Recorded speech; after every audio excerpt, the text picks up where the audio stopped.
Oh, hello there again, and welcome back. Since I have so much time, I think I'm going to treat you to something extra long tonight. There's some exciting action in this next section to make sure, and I hope you're ready. You see, we left off with young Colette fleeing her home after Pivid and Thames investigated her grandfather's office. Well, so they thought. You see, the monsters that appeared regularly in the night reared their ugly faces early, and they had kidnapped Colette, dragging her into a maze. The party followed quickly on the tail of the kidnapper, but found neither Colette or the perpetrator. Instead, they came across a large puzzle that had the entire party fooled. Well, besides Pivid. You see, their activities were cut short when a large, horrific creature confronted them. It had been following them around the maze, hiding in the corners of their eyes.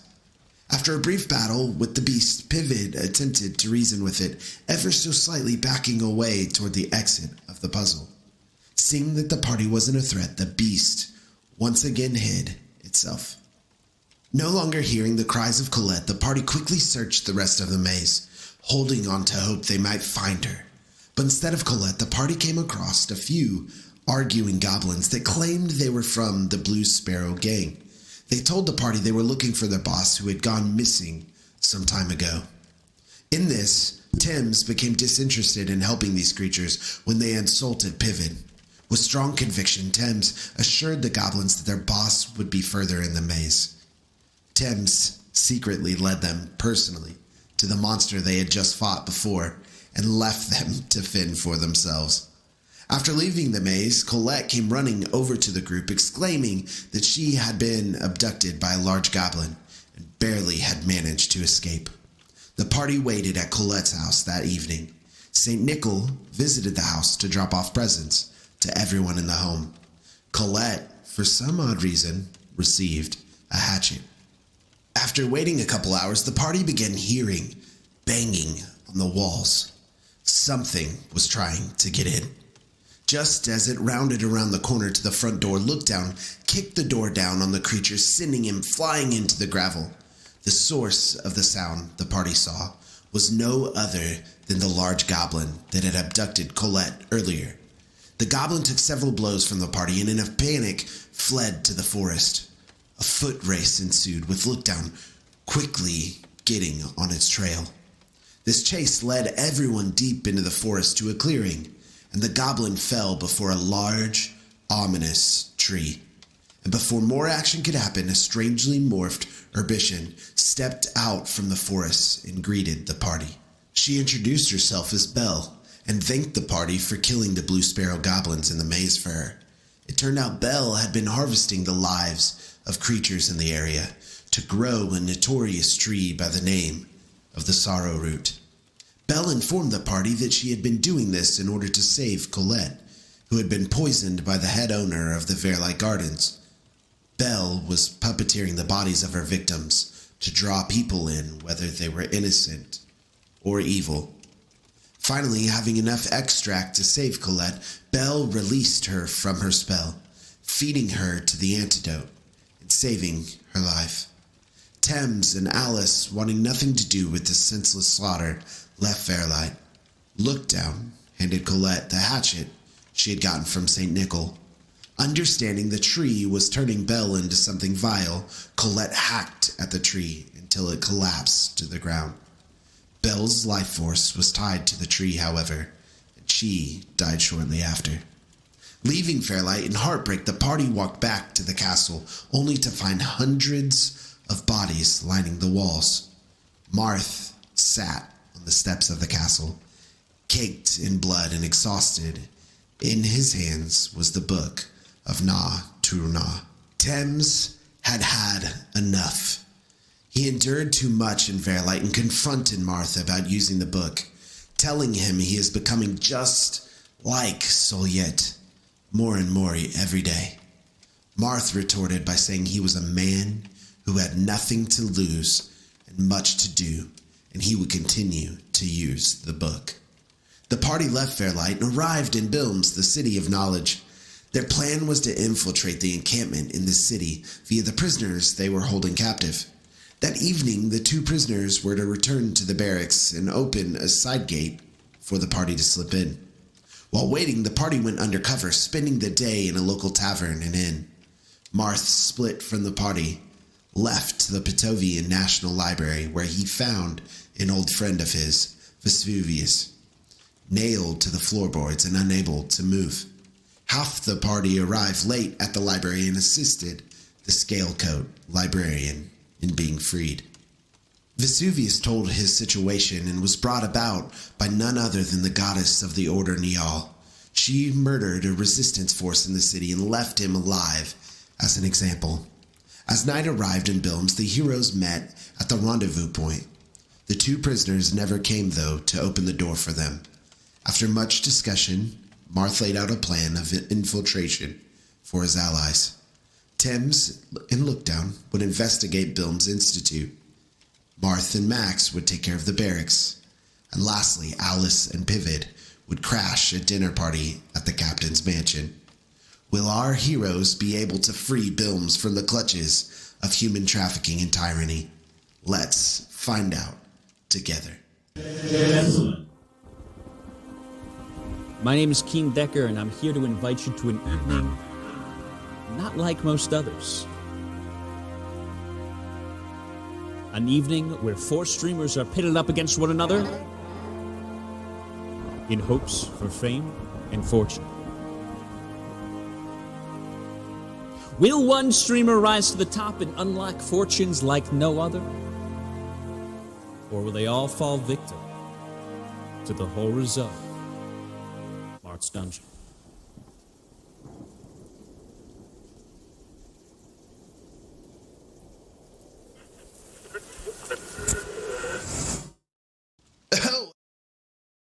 I gotta get the Tim's Sigma stare down.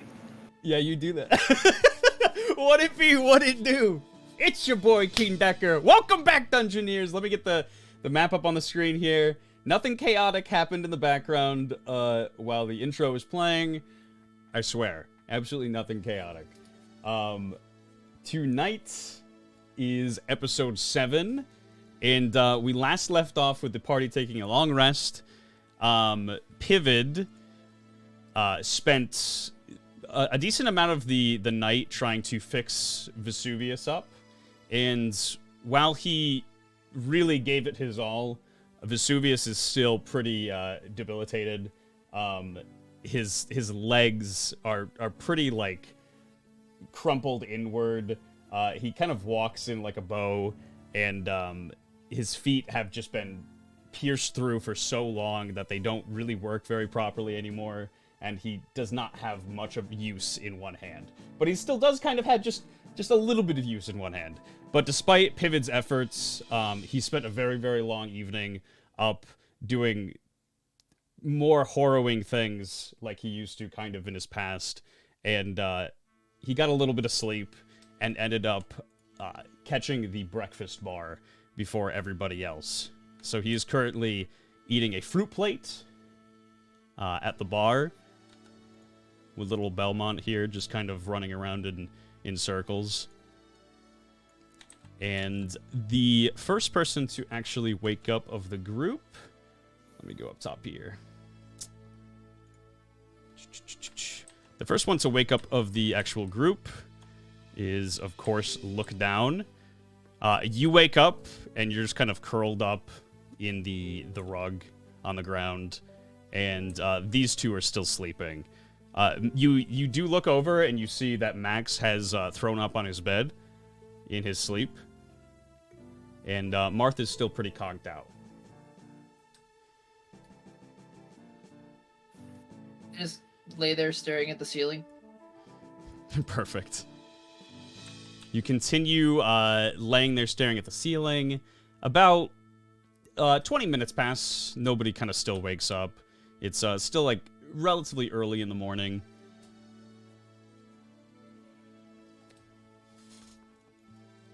After a while, I just get up and walk downstairs. Perfect.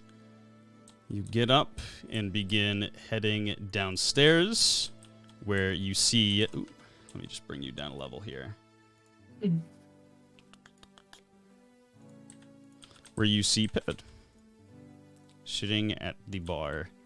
You kind of walk up almost directly behind him.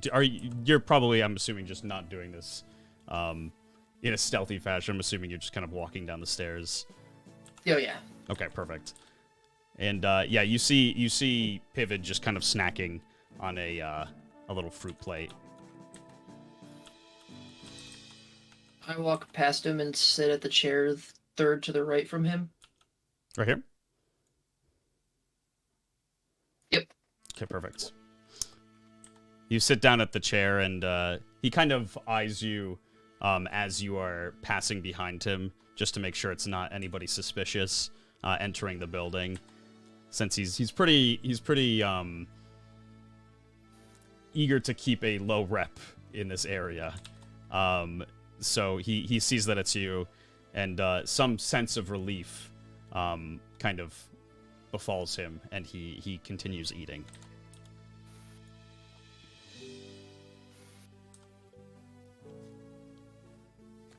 I just kind of chill, sitting in the chair, I guess. Yeah. Let's see, where's the boy? I don't know why he got deleted. There he is.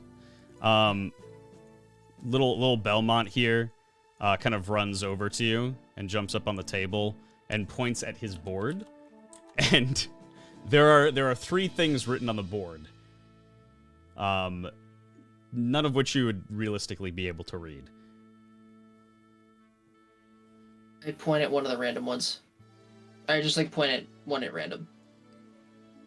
And he sees that you point over to the sausage. He jumps off the table and runs behind the counter and begins prepping some sausage for you. Big deal. Some nice sausage. And Pivot looks over to you and he says, "How did you sleep?" Fine. Yeah, me too. Good. Are the others still resting? Yes. All right, well, I'll finish up my fruit plate and I will probably head back over to the library to see if I can do some more work on Vesuvius.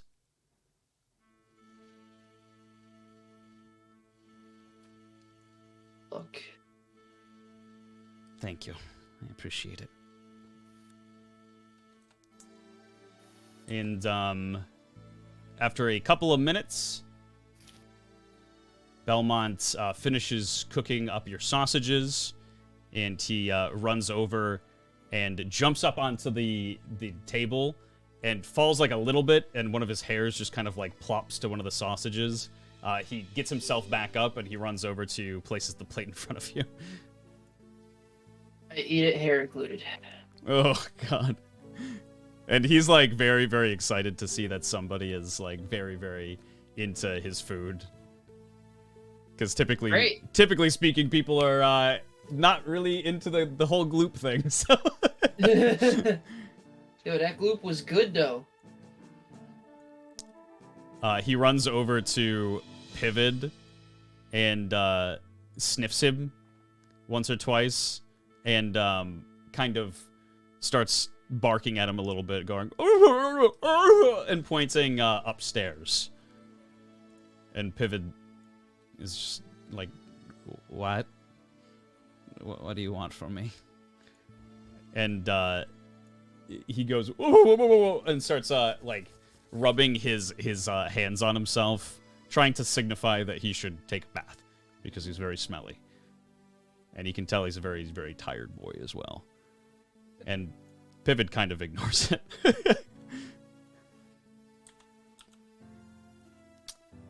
And Been in that position before. what's that? I've been in that position before. Yeah. And he was upstairs all There's along. 2 of them. He transformed. He's got the Max syndrome. The next person to wake up here is actually Thames, because you went to bed kind of earlier than, well, around the same time as like Max, Marth. And you wake up and go ahead and roll a con saving throw for me. Uh-oh. Oh no. That boy got that virus.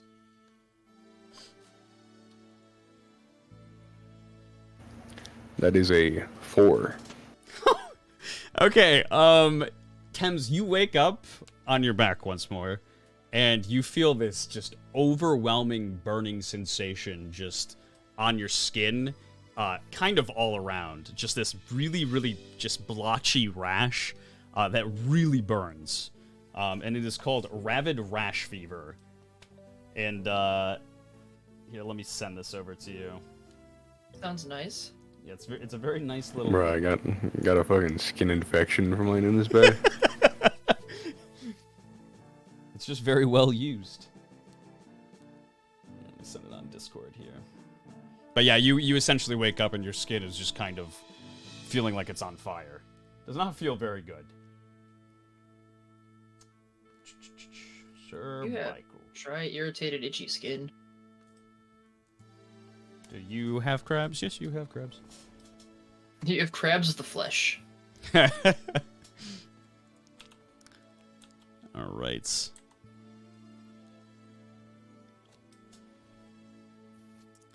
And yeah, so you wake up and you're on your back, Thames. I imagine on an elevated bed, it's probably a little easier to get up. Yeah, it shouldn't be too bad. I think that the first thing I do would be to try to find medicinal ointment. All right, perfect. It's like I'm not dealing with this today. So you, I'm assuming you kind of do the same similar motion of rocking back and forth to get to your feet. Yep, creaks the hell out of the bed. yeah. It's just this odd thumping coming from the upstairs, and like Pivot just kind of like looks up, and like his eyes widen. He goes back down to his plate and starts separating the fruit very neatly and putting it into his mouth frantically. And slowly but surely, you finally do make your way to the edge of the bed, and you sit at the end of it.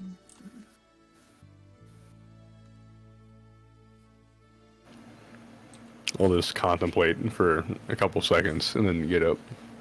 Perfect. Where would you like to head? Out to the bar / seating area. Perfect. Sweet. You head down the stairs. Same way as look down here. And reach the downstairs. Pivot, do you have ointment? What do you mean do I have? And he looks around and sees that you are very red. And he goes, Oh my goodness. Oh, I do not have any ointment. Look, Belmont, do you have any ointment that might be able to ease his burning a little bit? and Belmont kind of just looks at Thames and like shrugs. Do you at least know where I can get some ingredients to make some, seeing as your establishment is what gave me this damn skin infection? Belmont hops off the table and points to the door and kind of like looks back over to you. Yes, I know you can find herbs outside. Where outside?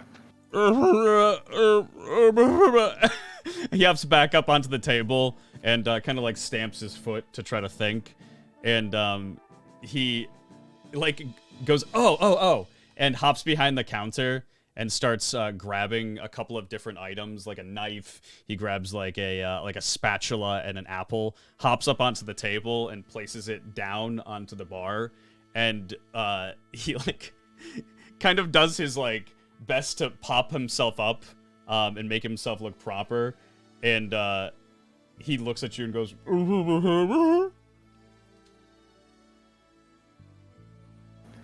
Pivot, can you decipher what he's saying? I think that he's saying that we could buy some from you? And Belmont goes, and he points to the outside again. We can go to an apothecary? Is that what you're saying? And he kind of like goes back behind his bar once more and gets his little cape and hops back up and places it over his head and rubs his hands together. Is he being racist or?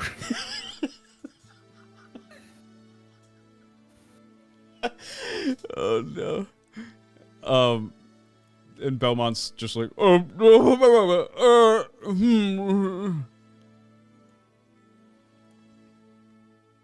and then he kind of convinces himself that he's not going to be able to explain properly what he's talking about, and goes over to the board and points at it, and there's a couple of different breakfast items.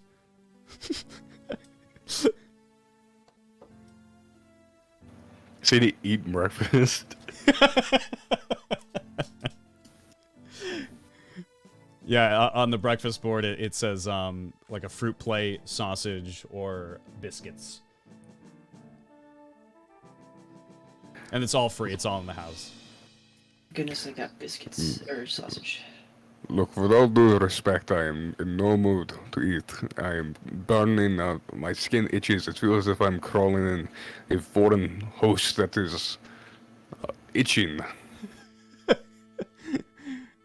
Belmont understands that he's seen it many a time in his days running the inn here, and he very reluctantly jumps off the counter and goes behind his desk and grabs something and brings it over to you, and as he comes around the corner, it is a leash, and he like looks up at you to put it around him. Can you just hold it? And I will hold the other end. And he's just like, and he kind of like bites onto it and gives you the other end. Okay. I'll hold the other end. And he starts to try to guide you along like just like a seeing dog would. Over towards the door. And would you like to leave with him? Sure. Perfect. Reluctantly. You head out. And let's see what the map here. Tim's is thinking right now, yeah, I could maybe die out there, but honestly, that wouldn't feel so bad compared to this.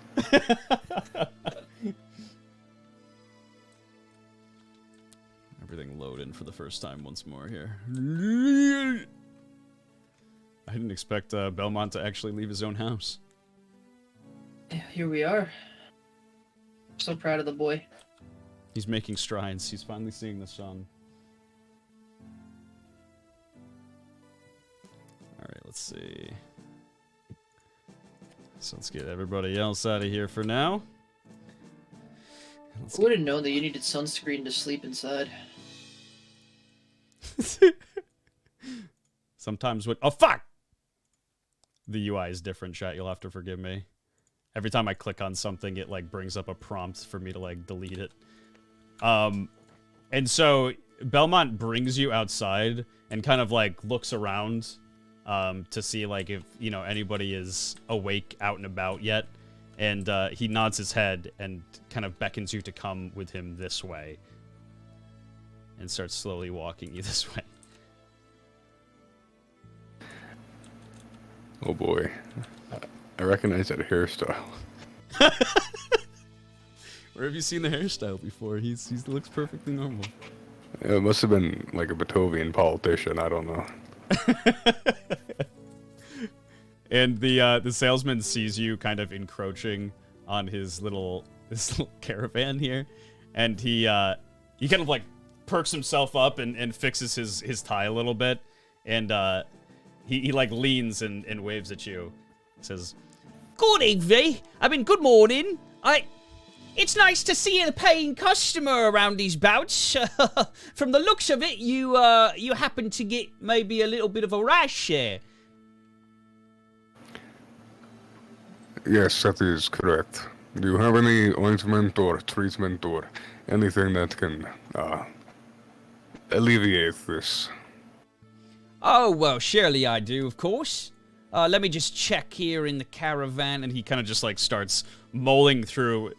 There's a lot of trash in his kind of like little carriage here. And he starts just like kind of throwing things around and like spreading through it. And finally, like he reaches back and grabs a bottle of open ointment.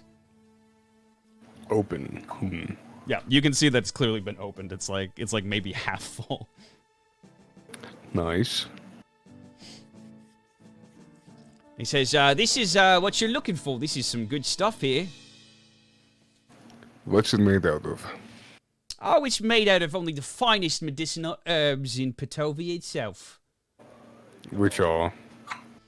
Hold on. He like goes to like look at the back, see if there's a label, and he's like, Well, it's unmarked, but I promise you it is up to snuff. Can I like try to smell it or something? yeah. See if I can tell at least a few ingredients. You kind of like head over, and do you kind of like, do you beckon to him that you want to like take it and test it or like smell it? I would just like lean over and smell it, unless he's holding it. Perfect. You lean. Yeah, he is holding it in his hand. May I smell it? I think that it is pertinent for my business. Oh, well, I suppose I could let you do that. Edmund Locke always makes sure his customer is satisfied. And he pops open the little cork on the bottle and hands it over to you. All right, I'll do the whole like hand gesture, like nose wafting thing. Perfect. And give me a nature check. Okay. Or a survival check, rather, yeah.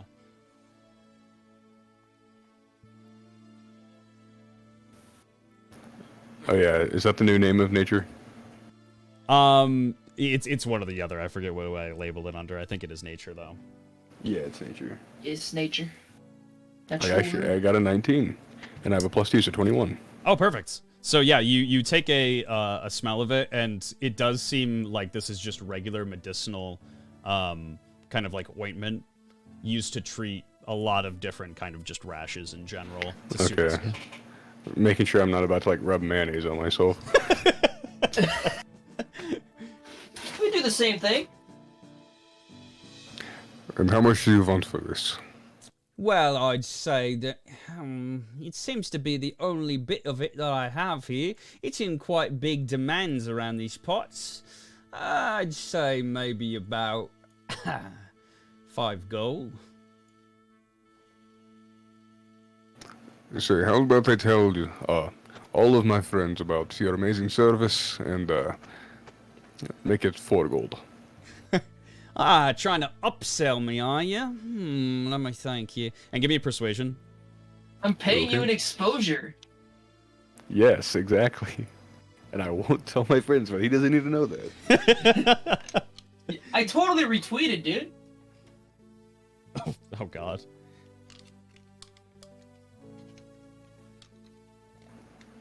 That is a 14. It's good enough, trust me. He looks at you and he's like, Oh, Mora. You didn't tell me that you had friends there.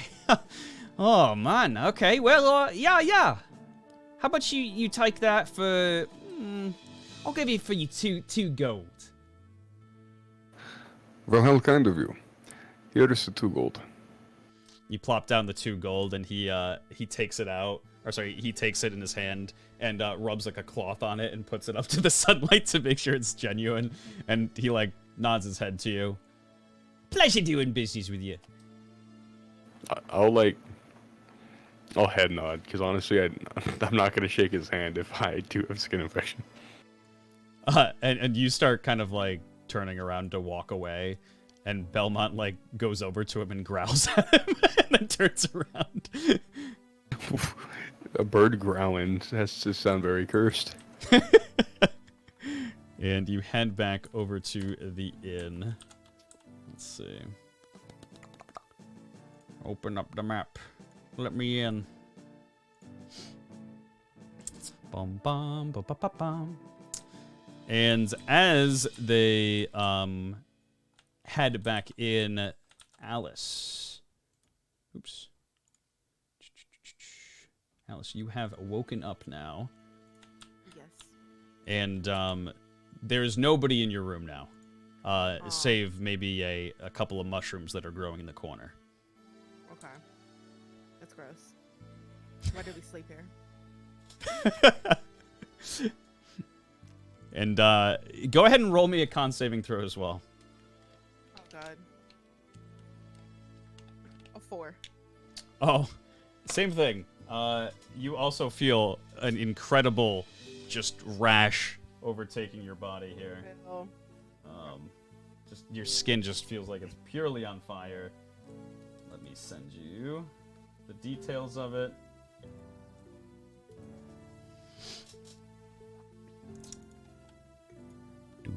I think I didn't sleep in a bed. Actually, though. Well, you got one of the good rooms, too. One of the good ones. One of the good ones. One of the good ones. So yeah, you kind of wake up and you roll up your sleeve because your arm is just so itchy, and you start scratching your arm, and you can just feel it burning, and your skin is very red.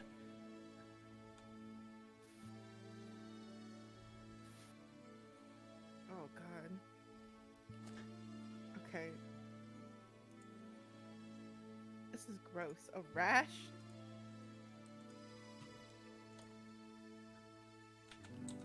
I'm a slow reader. No, you're good. I'm a slow reader. Hang on. Also, when they come back, I'll be at the piano. You're gonna be at the piano. Okay, perfect. Yeah. Okay, so I'm gonna... I can't believe this. I should have known, actually, thinking about it, is going in bed with this random woman. I should have figured it. Anyways, I guess I'm gonna be grossed out and be like, what the heck is this rash? Where did it come from? This is gross. Did those mushrooms have anything to do with it? Gonna go investigate the mushrooms. Yes, I want to go investigate the mushrooms. All right, perfect. Give me a nature check. A 2. You are fully convinced that these mushrooms made you contract this rash. Oh god. Okay. I'm just gonna leave. You're gonna leave? Scratch my rash a little bit. I'm just gonna leave. Perfect. You heading downstairs? You going somewhere else? Just go downstairs. Okay, perfect. Bring you down here. Nope. Layers.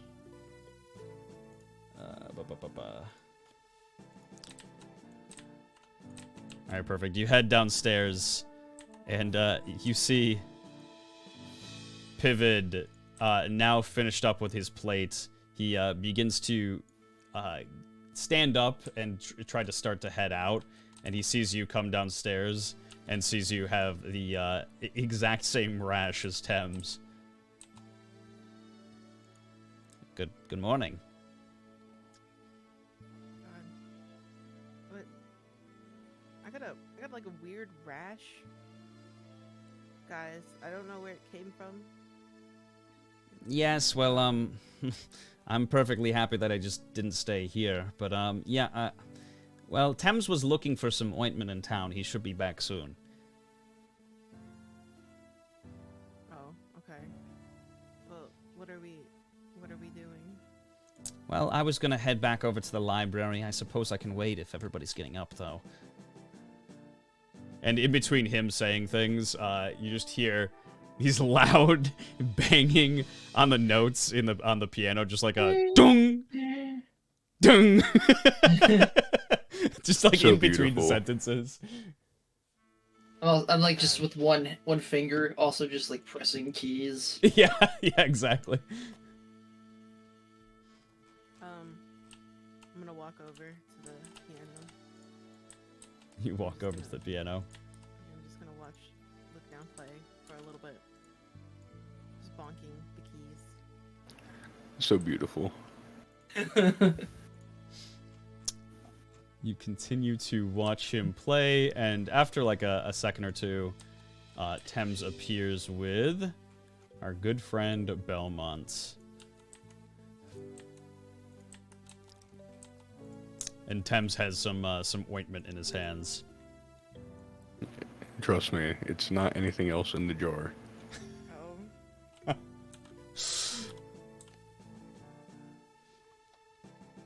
It's only ointment.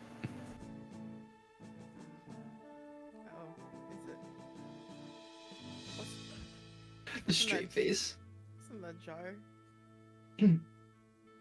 I didn't say that in character, but We can't see the jar? no, I have it out in character, but I didn't say it's only ointment in character. Just wanna know what's in the jar. The merchant claimed it was rash ointment, and it smelled like it, so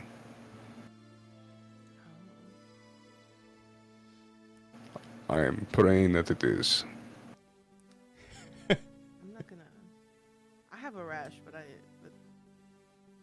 kind of don't want to use this mysterious jar substance yet. Well, you did not pay for it, so I am glad. Okay, that's true. What if we go halvesies? I could give you a little. I could put it in like something. I paid 2 gold for it, so Okay. Do you want 1 gold? Then we can split it. sure. I love transactions. So where is the gold? I have the gold piece. And then I'm gonna walk over and give him a gold. Where are you going to put your half? Somewhere. I don't know. Probably in anything. Oh, I could go. Could I get like a bowl or something that's like around the table? Yeah. There's like a couple of bowls like on the tables close to you here, and you kind of turn around and see one that's. It seems like it's been eaten out of, and Belmont sees that you are kind of spying the dishes and heads over and grabs you a clean bowl, brings it over to you.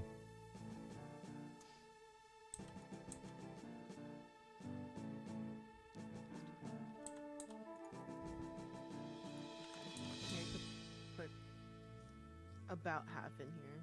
I guess a little less, or I don't know. Okay. Thank you. Tim's is going to try to like dump half the ointment. Yeah. You try to like dump half the ointment. It's very, very thick. Like there's like this small layer at the top of it that's like very liquidy. Almost like ranch that you haven't eaten in a really long time, and so it's just been sitting in the jar, and it has like a little liquid filament at the top, and then most of it's very thick below it. So you kind of like shake it up a little bit. It's like Greek yogurt. Yeah, it's exactly what it is. And so you pour out approximately half. It's not very, very easy to do into the bowl, and it just goes right into it. Alright, well, I'm gonna go apply this. Okay. Good business. Good business. Yeah.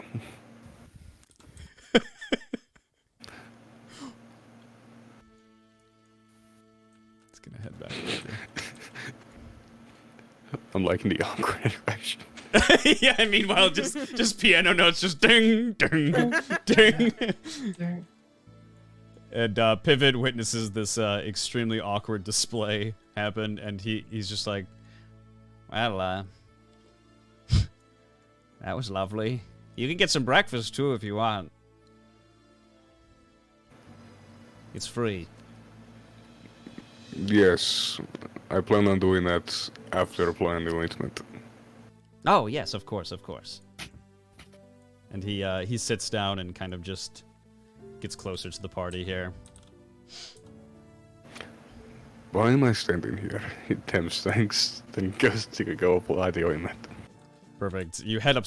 Are you heading upstairs towards like one of the bedrooms or? Yeah, the one that I rented. Okay, perfect. Not getting back in that bed though. Not making the same mistake. As he's walking by, I do the thing where you start on one side and just single note go all the way down. Just like.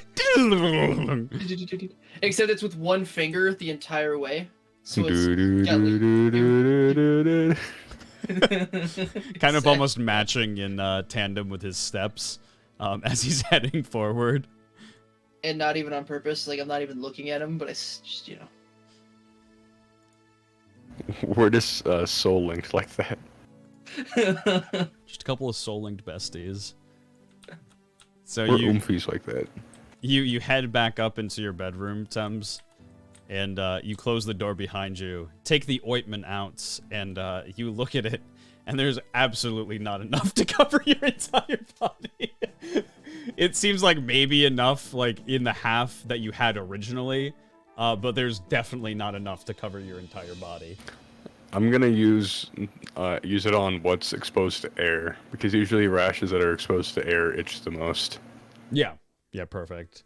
So you kind of like get it on your arms and stuff, like maybe like on your neck if it's spread up to your neck. Yeah.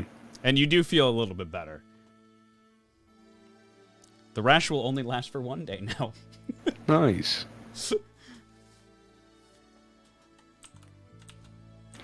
And then I will return to society once that's done. Okay, perfect. You start to head out, and you hear Max and Marth kind of talking between each other. It seems like both of them kind of just woke up, and Max is just kind of grumbling to himself. He's like, "Oh my god, I don't even remember how the fuck I got up here, and oh god, there's vomit all around me." Thames hears that, and you're like, yep, not my business. You have fun with that, Marth. And you head out and back downstairs. And as you pass by out of earshot, Marth looks over to Max, and he's just like, "Max, you really need to take it easy. You can't... You're not in your 20s anymore, man. You really need to calm down." And Max just like, "Oh, listen, I know. It was just... I was so excited just to have, like, a normal day out of, like, all this crazy shit that's been happening. You know what I mean? It's just... It's nice to have just a little bit of normalcy. So, I guess I did go a little bit too far, though. My head feels like a fucking... I don't even know. It feels like something heavy hit it for sure." Marth kind of, like, hops to the edge of the bed and looks over to Max and says, "Max, I had a dream last night. It was a bit too real to be normal. It seemed almost unsettling." Oh yeah? I mean, let me hear about it, I guess. But first, God, I need some kind of caffeine. My head's fucking killing me." And Marth he just nods to him and says, "Okay, well, we'll head downstairs." Both of them head down. Oh no! Thames, come back! No. Peace. Y'all head downstairs here. These two behind you.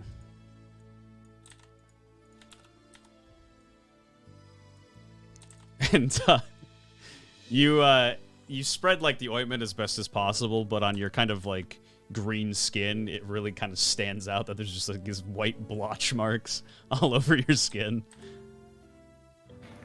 Can't look much worse, so. That's very true. And as like Max kind of just heads down the stairs, it's not very graceful. He's just like kind of bumbling, and he takes a seat at the nearest bar stool and orders some kaffifi. And Marth reaches the bottom of the stairs and sees that everybody's here and says, "Oh, good morning. It's good to see you all up so bright and early. I'm sorry that I overslept." Tim's just gonna do this.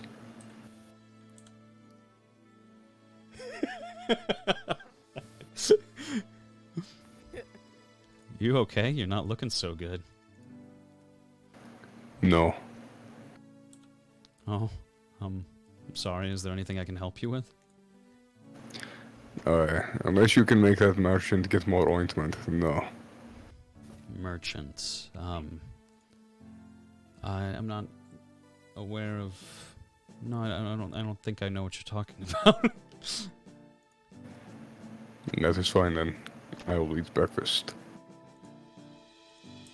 You head to the bar stool. And what would you like some sausage? You want a biscuit? You want some biscuits, or you want a fruit plate?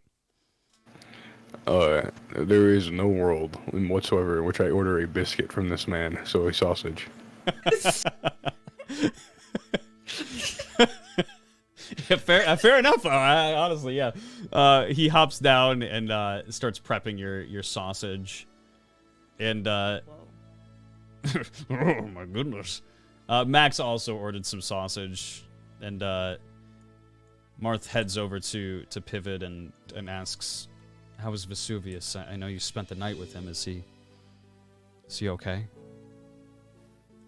Well, I'm afraid that he might not have much future use of his limbs. It might be best that we find him a wheelchair. Oh, I see. Thank you for trying your best. I appreciate all the work that you did. I know he does too.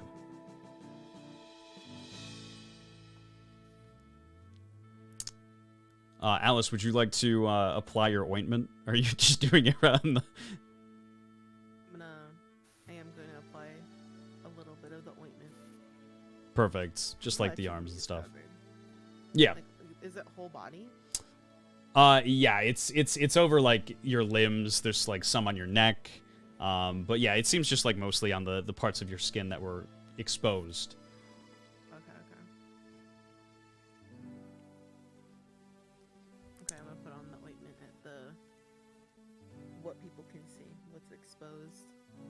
Perfect. Majorly. You do so, and you kind of get like the really gross liquid, like milky substance, like of it. So like it's very like nasty and drips off of you, but it feels really good. Like for what it's worth, it does feel like your skin is just much better at the very least. And you are fine. The rash starts slowly kind of just deteriorating, or feeling a little bit better. Do I have a lot left of the ointment? It seemed like it was just enough to kind of cover your body, since it was kind of like a quarter of a thing. Okay.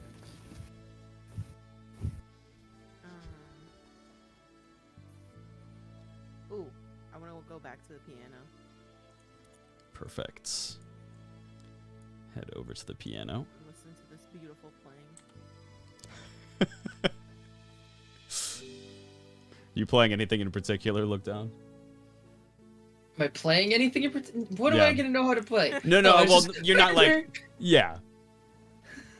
Yeah, at this point, it's like I don't know if I would have been like maybe these notes. I probably just discovered that the black keys also actually go down. So I've been finagling with those things. But no, it's mostly just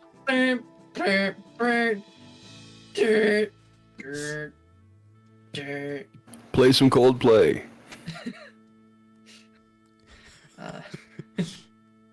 Do do do No. do do do do do do. And as you're playing, you just like. Max just has his head down on the bar. And he's just like kind of banging the wood of the bar. He's just like, please, no more. I can't hear him over the piano keys, so I keep going. And as he has his head down, Belmont slides the sausage plate over to Max And it's just like right next to his face, so his face is just kind of just eating sausage. And then he slides one over to you, Thames.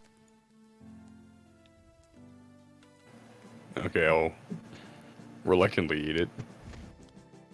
And you know what? It actually tastes not so bad. Definitely not the best meal you've ever had, but I would say better than most of the stuff that you would eat at Soliet's place, for sure. Yeah, Tim's just wondering what bacteria he just ingested, though. That's definitely fair enough. After the potato incident. And Max, like, looks over to Belmont. He's just like, please, I need some fucking coffee. I need something to just make the head, oh, God. And Belmont, like, looks at Max, and he's just like, I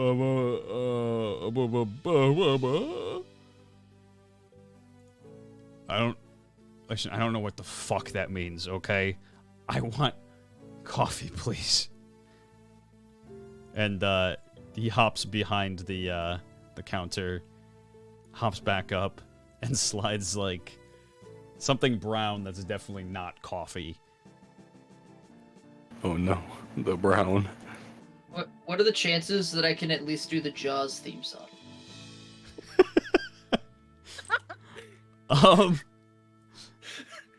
Probably not great, but maybe you stumble upon it since it is kind of like easy enough. Very It's simple. like it's literally just like 2 notes. Yeah. So yeah, you kind of just play the simplified version of the Jaws theme because you're like, oh, that sounds not so bad. Except I don't get to the sting part. It's just the repetitive. Dun, dun, dun, dun, dun, dun, dun, dun.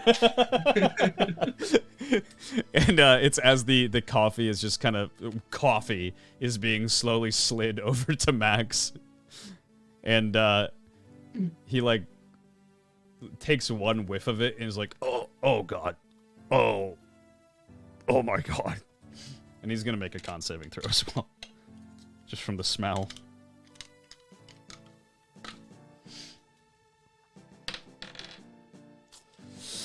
It's a 9.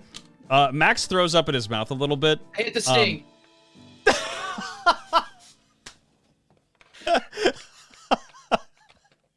Max throws up in his mouth a little bit, and like the startlingness of just like the sudden note hit is just enough to kind of like, you know, make it so he doesn't throw up all over the place, and he's just like and swallows it back down and pushes like the little coffee thing away.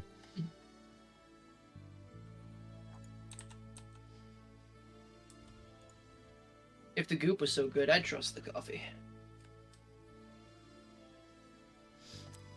And Pivid looks at the rest of the party and says, well, is there anything that we should really talk about before I head out? I kind of want to see if I can help Vesuvius a bit more. And Marth kind of like puts his hand on Pivid's shoulder and says, no, we can talk once we all head over there. I'll introduce everybody to Vesuvius once everybody's finished eating. And Pivid heads out. Martha sits over here at the end of the bar and orders a biscuit. Oh no, is it You soggy? brave soul. He kind of like comes back from making the biscuits and puts them on the table, and they are just very, very hard. They're like as hard as a rock. And Marth like tries to kind of bite into it and gets like maybe 1 or 2 bites worth out of it and plops it back on the plate, and you just hear like dunk dunk dunk.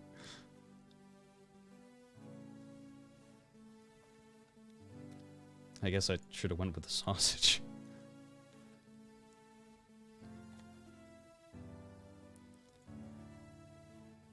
And he just kind of like politely waits for everybody else to finish up their meal.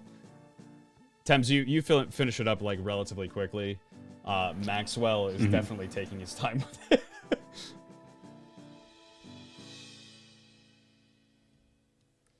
So, what did I? What happened to me last night? I honestly, I think I remember drinking with you. You didn't do anything fucking funny to me, did you? Anything funny? Funny to you? Yeah. Funny to you? I'm not feeling good. It's funny you're even asking that. Oh my, funny to you? Max, to be quite frank, you're more the type to do funny things to others than the other way around. Oh! Okay. Yeah, okay, what does that mean? You know what that means.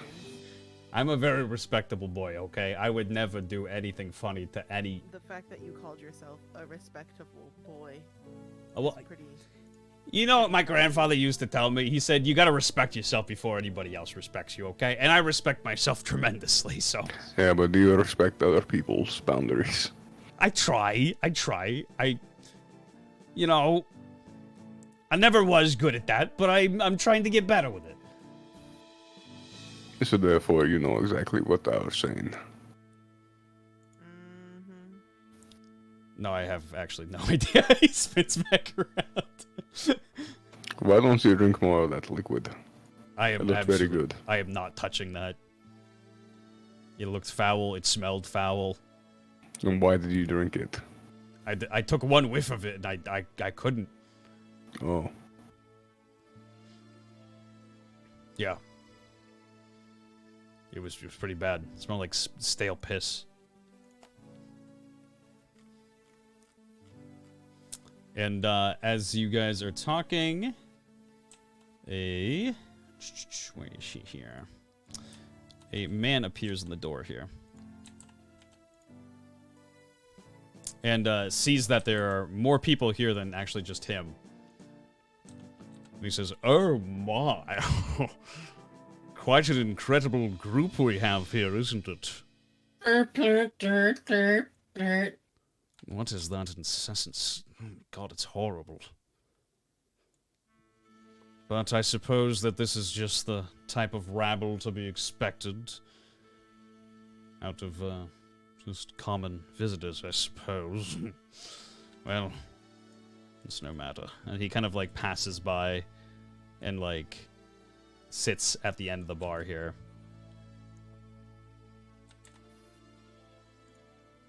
And Belmont gets very serious.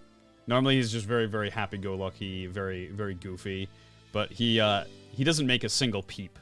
He hops up on the table and very politely like bows his head, and this man simply says, "I would like the coffee, please." And he hops down and he grabs him a cup of coffee. Max is more of a bitch than this posh man? Come on. He brings him a cup of coffee, and he looks around to the group that's here, and he says, "Quite a incredible and diverse group we have here. A lot of paying customers. Very good." And he I just gotta stare at him as I play. Perfect. As you smack keys. Whereabouts are these travelers from?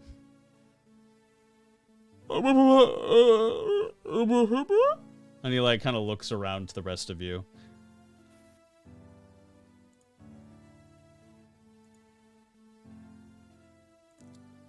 Well, we're just visiting from out of town, Marth kind of says very calmly. Says, we were just checking out the city. A business trip of some sort. Ah, business brings you to business. Business. Where have I heard that so many times before? Business. He takes another sip of his coffee. Well, businessmen. The name is Dolphy Evans. And he kind of like reaches his hand out in a very like posh, like dainty kiss my hand kind of way to Marth. And Marth just very happily stands up and reaches his hand out to him and shakes it, and he says, "It's good to meet you. My name's Frederick." Ah, Frederick. Oh, yes. That is a name that I would suppose that you might have. Well, I suppose it's good to meet you. What sort of business brings you to Bilbs? Yes, well, we're an entertainment group, as you can clearly see. And he looks over to look down. An entertainment I have group. judgmental eyes at Marth right now. Ah, I see. You are an entertainment group. A comedy group, I would suppose. Ah, yes. Well, I suppose you did make me laugh.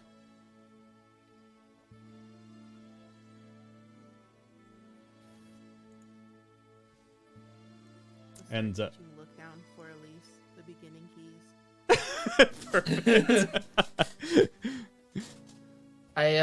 As you do that, I hushedly lie about name.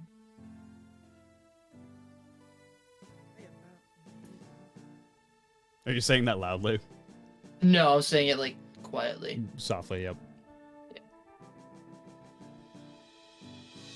I thought it Marth.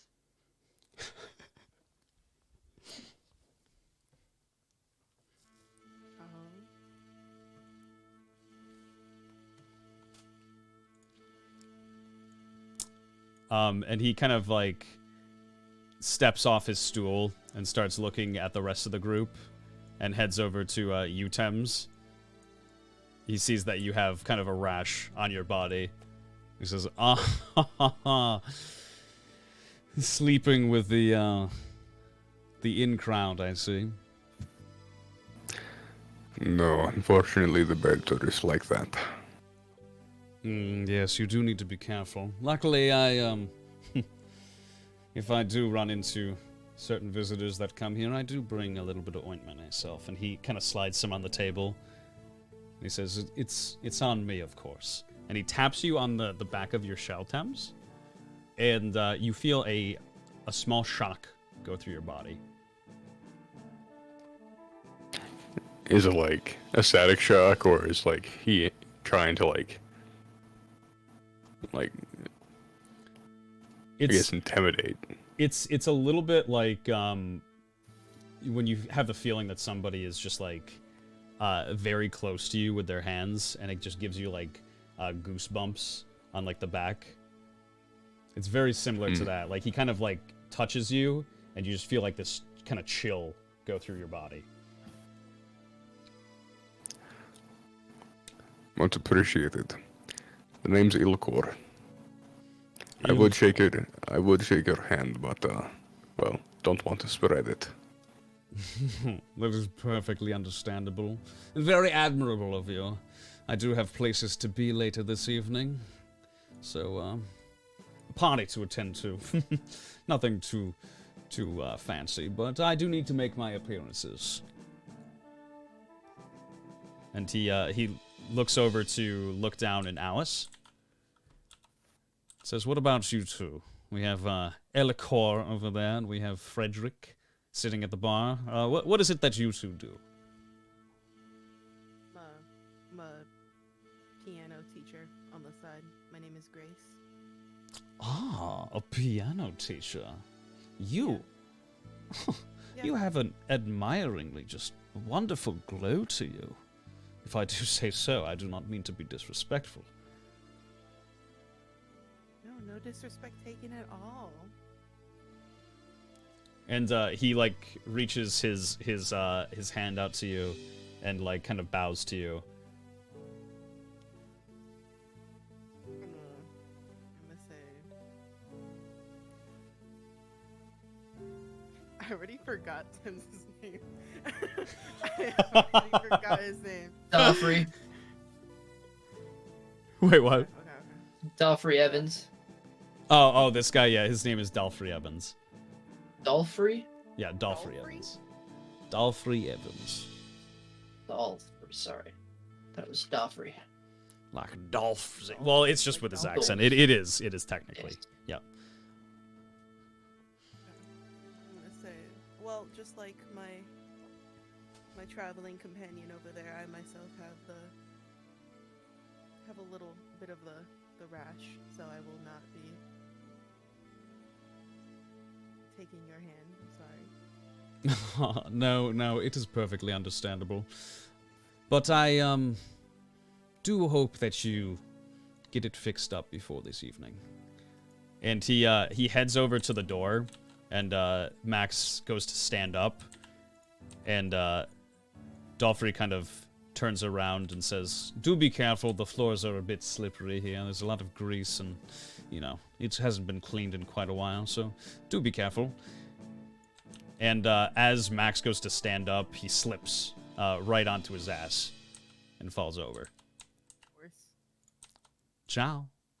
Thank God I didn't talk to Max.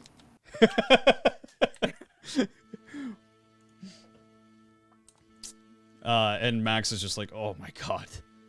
Yeah, these floors really do suck. Come on, man. Like, you gotta clean this place.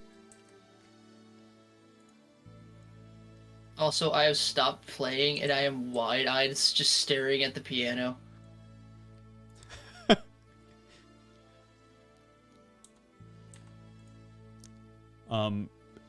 Marth sees that you're kind of like wide-eyed, and he's like, "Is everything okay?"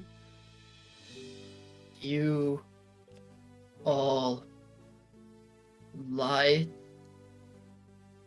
to me? What do you mean we lied to you? Did you all know names? I'm so sorry. We're just trying to keep a low profile here. We're trying not to be known for who we are in this town.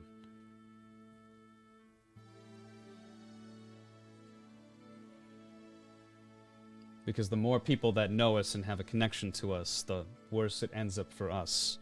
Do you understand?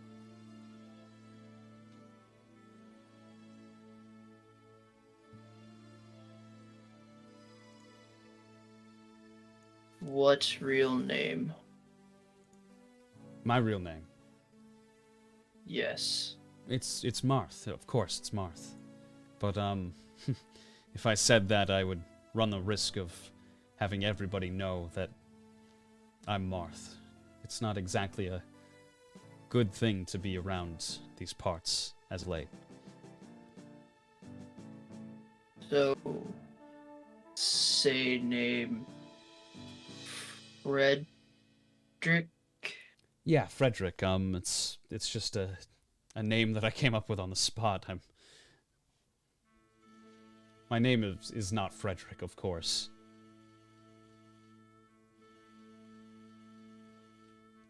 Okay. Good. Bad name. Well, I guess I just got called out. And he kind of like heads over to the rest of the party. He like leans over the bar just to make sure Max is done eating, and he like gives him like kind of like the finger beckoning him towards the rest of the party.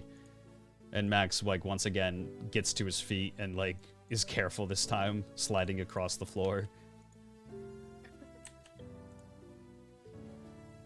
And Marth says, "All right, we have a little bit that we need to do before this evening. We should all get together, and I would like you all to meet my friend Vesuvius and his friends as well. They're the ones who are going to be helping us out going forward."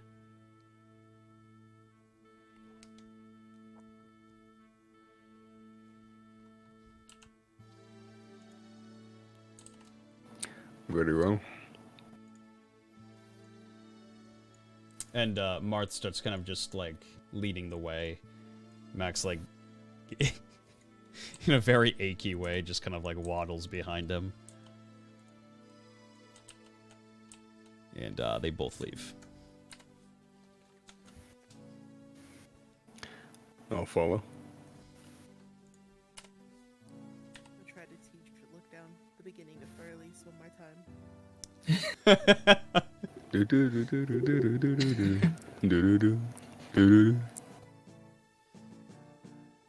pay very close attention. I'm gonna wait. I'm gonna do it once, very slowly, and then wait to see if you can do it.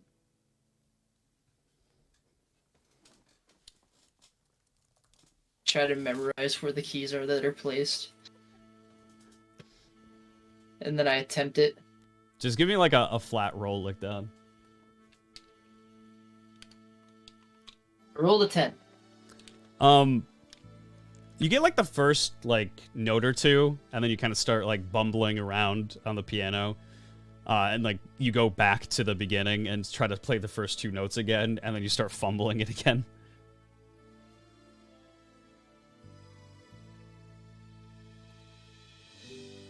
Better. Thank you. There you go. And then I'm gonna leave and go outside. Perfect. I gave it one more try. Give me another flat roll. 16. You got it this time. Now play In the Hall of the Mountain King. Yeah, as she leaves, you actually kind of nail the first part of it pretty well. I'm pretty sure the first time in this campaign, I smile and then I leave. And like Belmont makes sure that everybody kind of like leaves, goes over to the piano, and he closes the top of it. Perfect. I'm actually going to go right over to the library for the next map here. Y'all are good people to be able to put up with look down slamming on keys for that long. Took Max everything. Thames is around loud, clangy noises almost all his life. Fair. Let's see. Let me get everybody in here. Alice. We got... Oh, no one's cleaned up the blood yet. No, the blood is still definitely just there. We got Tim's. And Pivot is upstairs by now. Marth and Max. I'm so happy that Marth and Max are just directly next to each other in my notes. Let's bring him upstairs here. You actually just don't see him. So you all kind of walk in, and for the first time, a couple of you see the giant blood stain that is on the floor here. I don't see Vesuvius anywhere. Maybe he's sleeping up in one of the lofts? Probably wherever you can find him, you can find Pivot. I'm gonna have Mark just do an observation check here. Perfect. So Marth does hear like a little bit of talking coming from up in the lofts over here, and he heads off in that direction.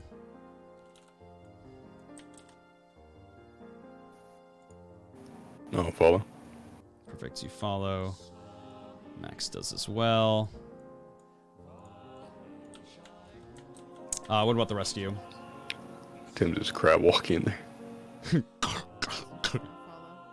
Okay. And look down. Just to be a pain in the ass, I'm gonna check the room where Pravarti was. Or Pravati. Wait. Bavelli. Bavelli. You got Holy it. moly. He doesn't deserve his name said right. Bavelli's Not good wrong. boy. You head up into Bavelli's room, and actually the backpack is no longer here. It seems that he is no longer in the area. Gotcha. I'll go back Perfect. and catch up to everybody.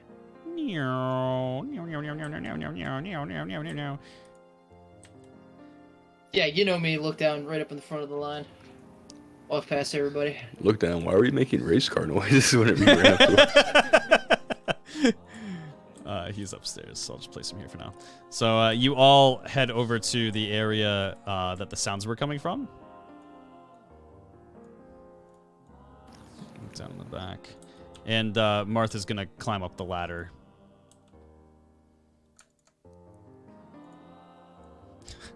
And Pivot is already in the room here.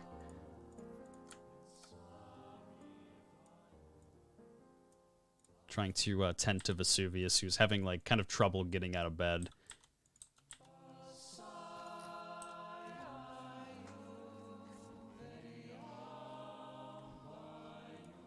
And Max is like, I'm just gonna like chill here for a little bit. Like, oh man, it seems like it could be kind of crowded up there, so he kind of like plops himself down next to the ladder. He's like, I can hear everything from here. I'm gonna go like look for books on blacksmithing, see if there's information I haven't learned yet. Downstairs here. Yeah. You look across the bookshelves and they're all empty. They're all stripped.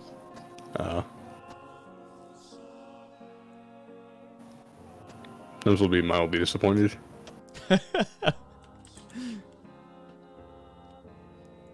And Allison looked down. What would you like to do?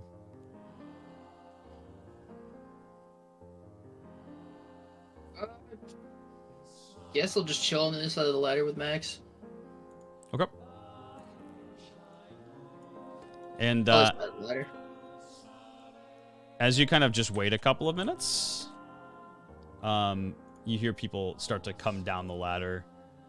First, you see the scale coat kind of make his way down very, very slowly. There's a couple people that are trying to help him, like Marth and Pivot are trying to help him as he's coming down the ladder. And they all make their way down. And the birds fly down afterwards here. Oh god! They disappeared! He's gone! Who was it that was up here? There we go. They all make their way down.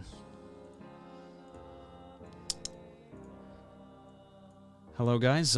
This is Vesuvius. This is a longtime friend of mine. I've known him since I was very, very young. And, these are his friends, Dee and Dumb Tweedle. And the birds are, like, kind of flying around, inspecting everybody, and just kind of, like, smelling the people that they haven't seen yet. And just chirping.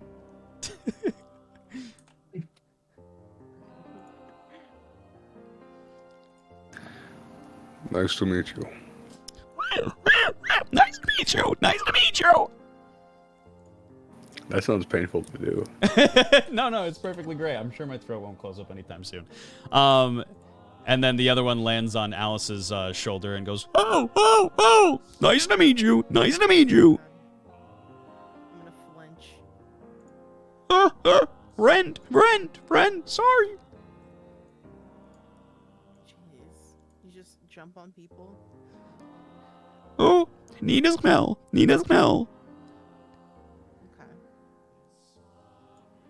Okay. You'll have to We excuse found them. fiddlesticks. Yeah. Fiddlesticks and fiddledicks. Vesuvius looks to everybody and says, I'm sorry, they're very excitable. They don't tend to trust people after someone stole their brother from them.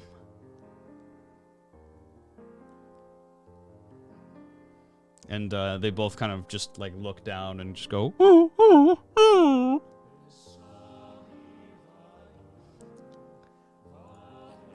Dumb Tweedle kind of goes in the middle of the group and says, Will you help? Will you help us look for our brother?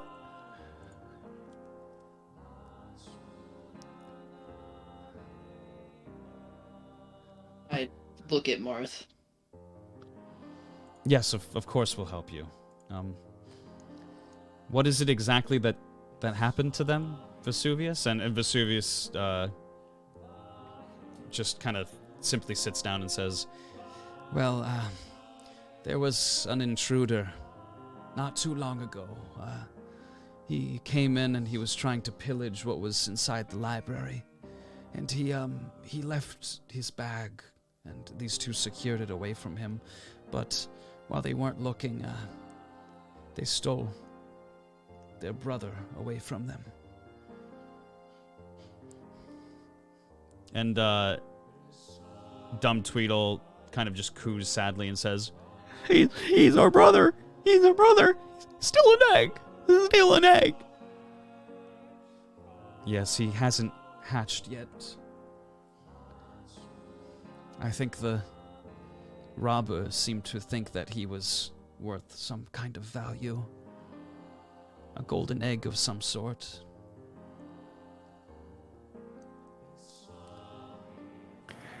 This situation doesn't sound whatsoever familiar to Tim's. oof. That's a bit of an oof. I didn't even think of that. And the female bird over here goes and starts crying and says, please help us get our brother back.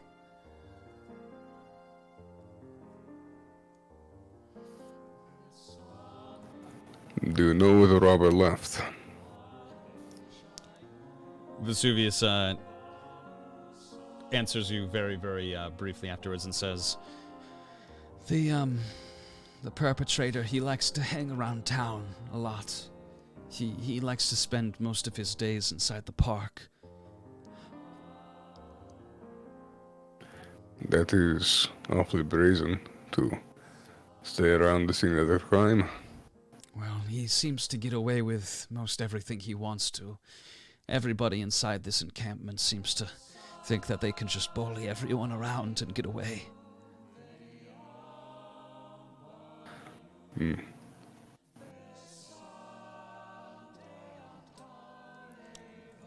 And Marth looks at the birds and says, Of course we'll help you. You said the park, right? Yeah. Please. I get up and go to the park. Perfect. You just kind of head off on your own, off to the park. Yeah. I'll follow behind him. Perfect. Both of you head off. Thank goodness I have supervision. Yeah, right. And Marth will start to follow behind you, and like looks over to Max, who's still sitting there, and he says, Max like just kind of sits up. No, he can stay. I suppose. Max, get some rest for now.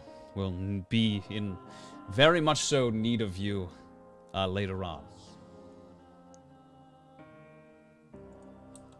And Pivot is going to kind of stay behind with Vesuvius here.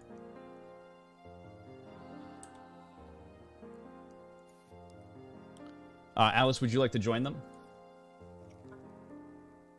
Yes, after side-eyeing the bird that tried to land on me. And like he like kind of like meets your just glare at him, and very sadly like turns his head more towards the ground and says, oh, sorry. I'm not gonna answer, and I'm just gonna follow. So cold, I love it. All right, the four of you disappear. Let me open up the map. Where do we go? You all disappeared into a realm unknown. Open up Bilms here.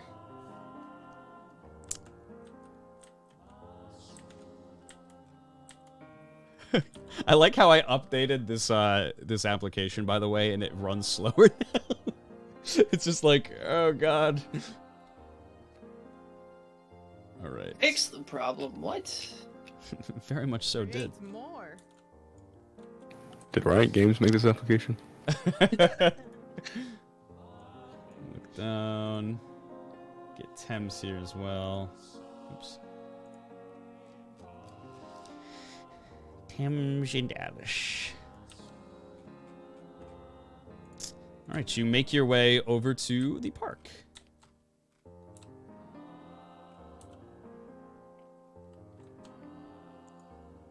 And look down. You are kind of first of the party. You heading directly in? Yep. Perfect. You head in and give me an observation check. I run in and punch the first thing I see. Yeah, I have a high observation. 11. You look around the park and you see just a bunch of nature. There is a stone with a sign next to it in clear view, and just like a field that looks like a lot of children just kind of come through and play games. And you hear just like some ruffling from like the west side of the park. Well, I am a creature of impulse, so I go towards it. Perfect. You start heading towards the noises. And Marth is going to follow very, very closely behind, knowing that you are kind of a hound of your craft. You are very good at spotting things.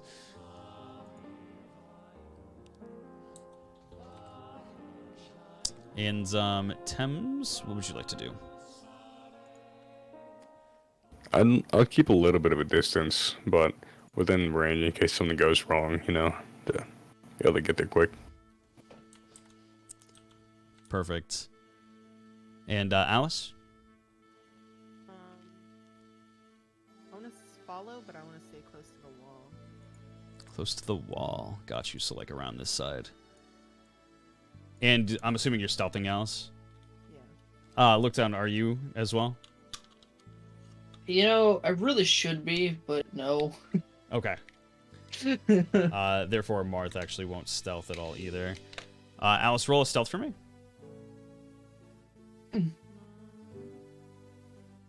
18. 18, perfect. Very, very stealthily kind of just slide alongside this wall.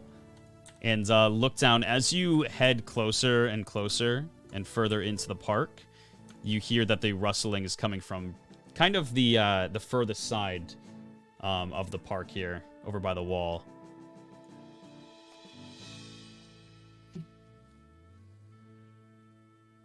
I continue onward. Okay, perfect. You kind of come around the corner, and this small robed man kind of turns to meet your gaze, and is very, very frightened. You can see that he has like a bag on him, like a backpack on him, and he like hugs it closely to him and says, "Lock this conflict." Oh my god. What? And Marth doesn't necessarily round the corner just yet. He sits on the other side of the tree and just kind of like spies him. What's your response? Look down. What?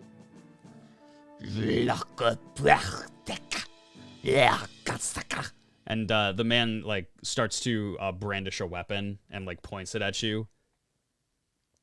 I wish I could be my sarcastic self. Looking for egg.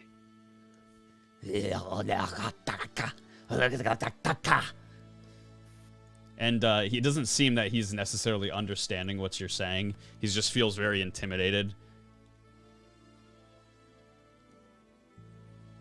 Only ask once. Where egg?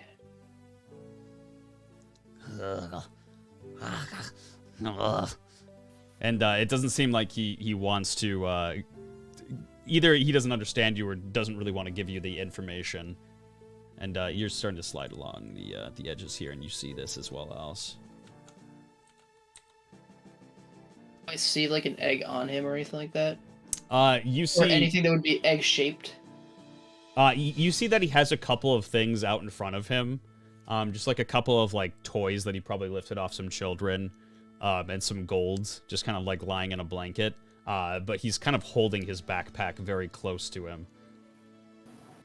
Can I walk a little closer? Mm-hmm. I would point at the bag.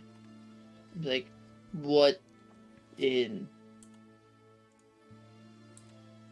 And he like takes the bag and like kind of pushes it behind him and readies himself. Would I have been able to tell what language he was speaking before? Because I've like traveled. Give me a history check. Okay.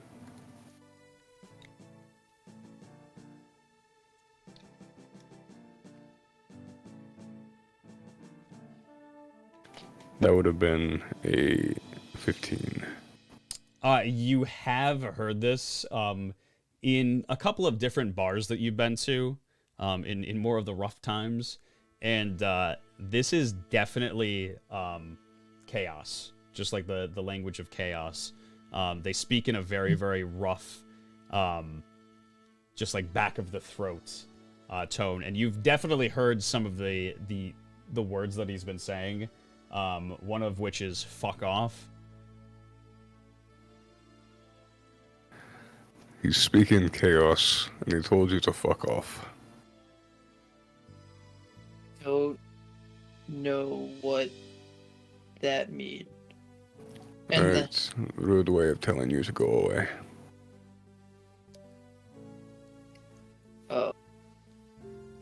I launch at him and punch him with the ice dagger fang. All right, everybody, roll for initiation. Let's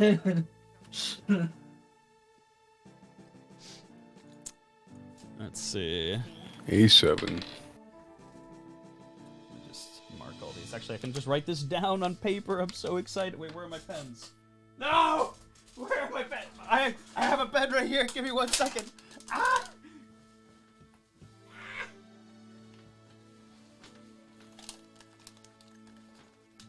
All right, give me all those rolls again. We get to reroll our initiative. Marth rolled a 14. Look down. Well, you're starting it off, actually, so it doesn't really matter. Oh man, just so we can get my initiative. I forget, is it plus dex? Nope. Just a Or regular is roll. it an actual... Oh, okay, 5. All right, everybody else. 7. 7 for Thames. Okay, and Alice. On that first roll? Sorry, say that again. Oh, because I rolled already. So it's that roll? Yeah, the first roll that you did. Oh, okay. Is it? I don't remember. I roll again. I forgot. I was listening to you guys saying numbers. Oh no, you're I good. made a You're good. joke. I'm re-rolling. It is now 13. Okay, 13 Alice and 12 for the monster. Did I ever give... Terrible time to ask, but did I ever give Thames that steel statue, or am I still holding on to it? The plates? I think that you did give him the plates. Yeah, No, because the he Yeah. statue. the statue. Or the steel statue that I found. Yeah, because that's why I have steel in my Okay. list now. I just wanted to know before I deleted it off my inventory. Actually, do I have steel on my list now? I should, but I'm not sure. It's 20 ingots worth. Yeah, if not, you could just mark it down for yourself.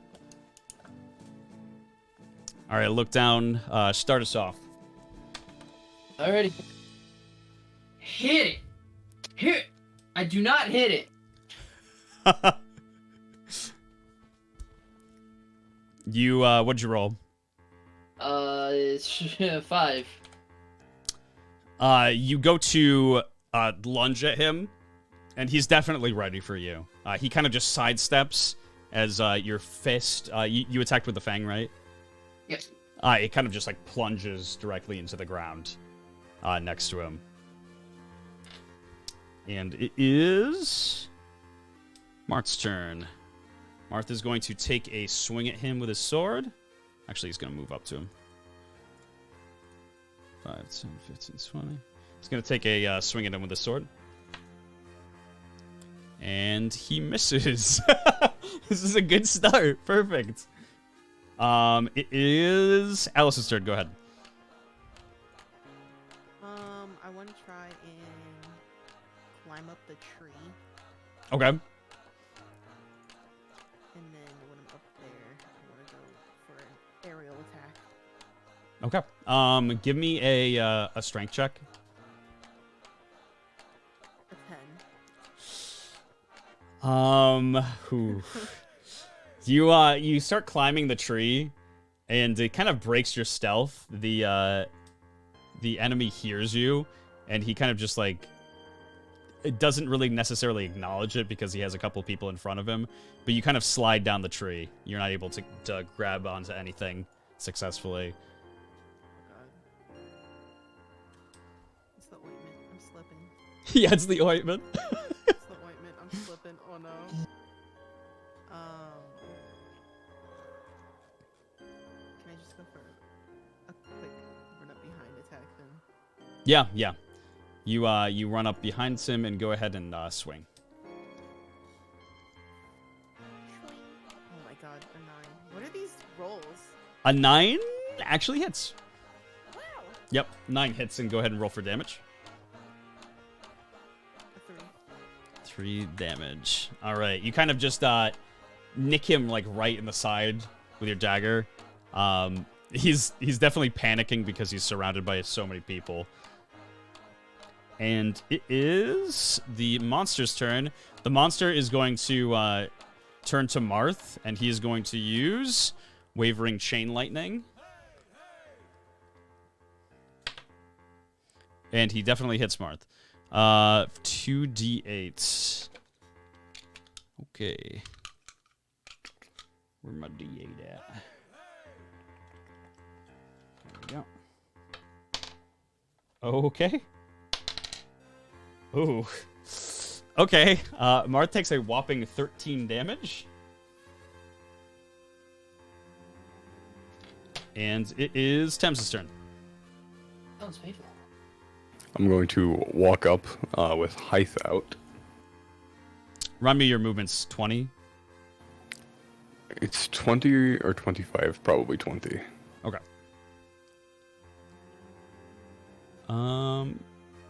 You could make it in. If it's 20, you can make it in two movements. Okay, so I'll just throw the hammer at him instead. Okay. Yeah, you move to 20 here, and you kind of ready the hammer, and go ahead and roll a hit, actually. 17. A 17 hits, yeah. And Hythe is 1d6. That is 6, including the +1. So, 6. Okay, 6 altogether. Perfect. And it looks like your hit definitely hurt him quite a bit, Thames. You kind of caught him in the side with it, and it hit him like right in the ribs. It was a hammer thrown at him. Yeah, it was a very just big brute force, just impact right to his ribs. And we are back to, let's see, we're look down now. I'm gonna uppercut him Perfect. and not roll my PS4 this time. Say 16. 16 hits. He has to make a DC 8 con save. Okay. 8 con save. Rolls a 9. Damn it. Oh, wow. I do, Actually, wait a second. Yeah, he rolls a 10, technically. Sorry. Okay, well, it still saves. It doesn't say that it's plus anything for using the Fang, so I rolled a 9 for 9 damage. 9 damage altogether. Perfect. And, yeah. He looks like he's... This is going to be like a really just like quick and easy and over fight for him, and he kind of just knows it in the back of his mind. He knows that he's no match to be able to take on multiple people at once, and he's kind of just like cowering as he's just kind of spitting out a little bit of blood. And it is Is Marth's turn. Marth is going to attempt to grab him by the throat and pin him up against the wall. So he's going to roll a strength check here against the other person's strength here. Okay. And Marth goes to grab him, but the guy kind of just slaps his arm off of him very quickly. Marth isn't able to get a very good grasp of him. And he kind of just like sighs and says like, man, I'm trying to save your goddamn life. And he's going to take a swing at him. And he hits. And he rolls 1d6.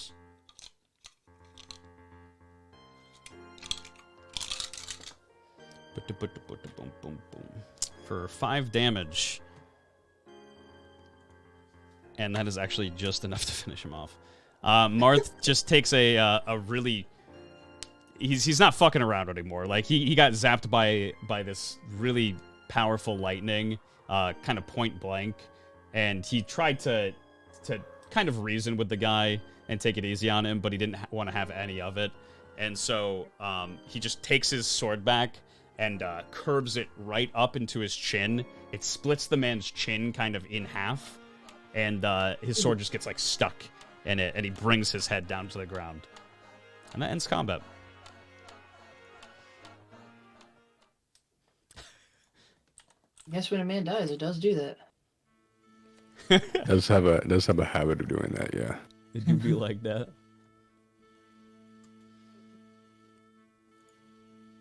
And like Marth kind of just breathes heavily. Like it's not really the way he wishes to go about things most of the time.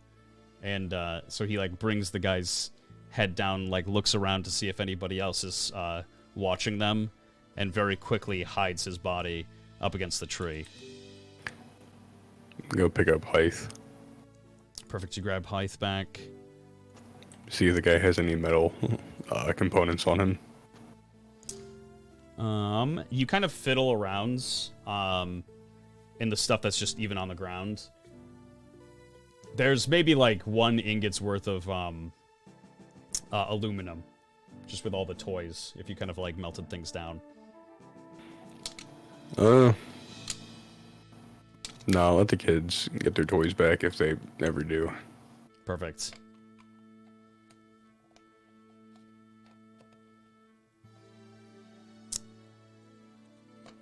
What kind of toys we got, though? There's like a little airplane, like wind-up toy. There is like a little like kind of pretend like kind of bar weapon that's mostly made out of wood, but has like a little metal tip to it. And yeah, sorry, go ahead. Airplanes exist in... Yeah, maybe. I mean, I guess I wouldn't know. Just haven't heard one go flying over yet, you know? No, what if no, we most put it in the certainly night sky and pretend that with a shooting star?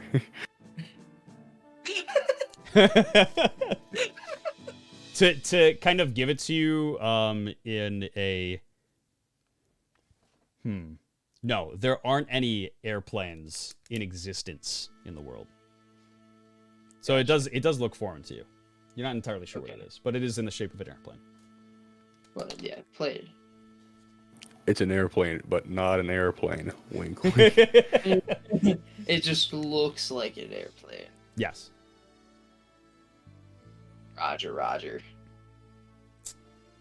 And as Marth kind of like puts him up against the tree, he like opens up the bag, and there is a very, indeed, large egg inside of it. Only this egg, when you look at it, it doesn't look necessarily like a normal egg. It's very, very hard to the touch, and it seems that it has been petrified.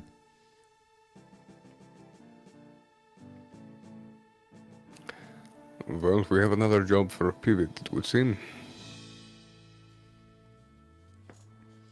Yeah, I just hope that they're okay. Martha's gonna take the egg out of the bag. Well, if it does come to death, well, closure is better than nothing, no? Yeah, I do feel bad. They're very childlike in nature. Indeed.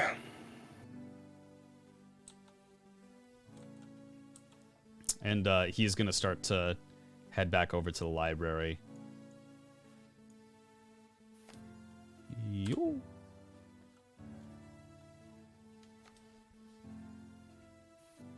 We need to get rid of this corpse. Put him in the tree. The thing is that as soon as they see a dead body, well, everything is going to be on high alert.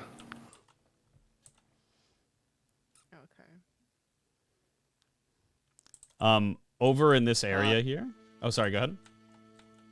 I just asked Cowhide.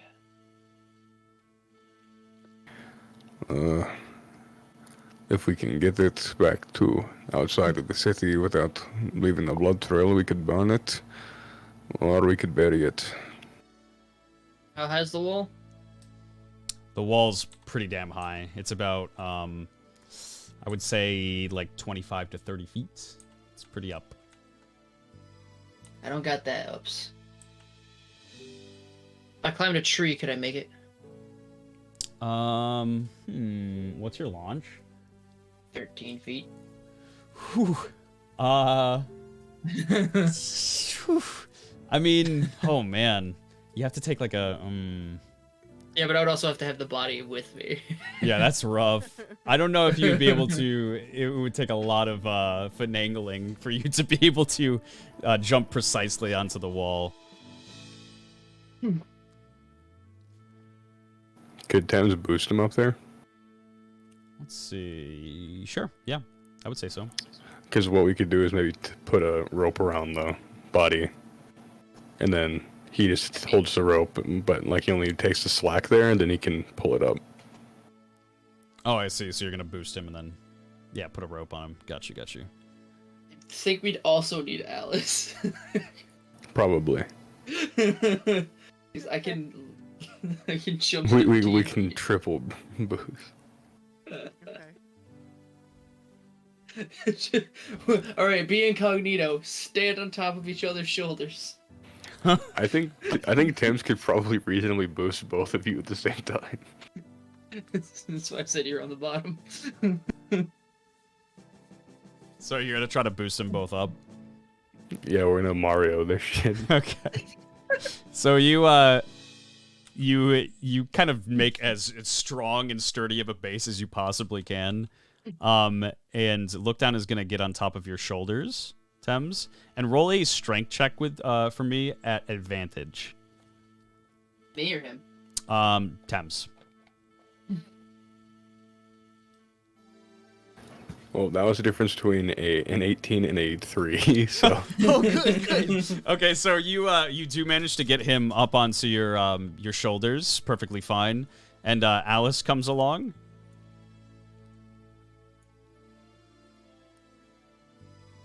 And she's going to also try to get up on top of your shoulders. Does she have the rope? That's a good question. Otherwise, we're doing this for nothing. I was say, am I going up there or is Alice going up there? Well, I mean, if Alice is gonna be on you, like... Who So knows? I don't know what Alice's launch is, but... It's up to you guys.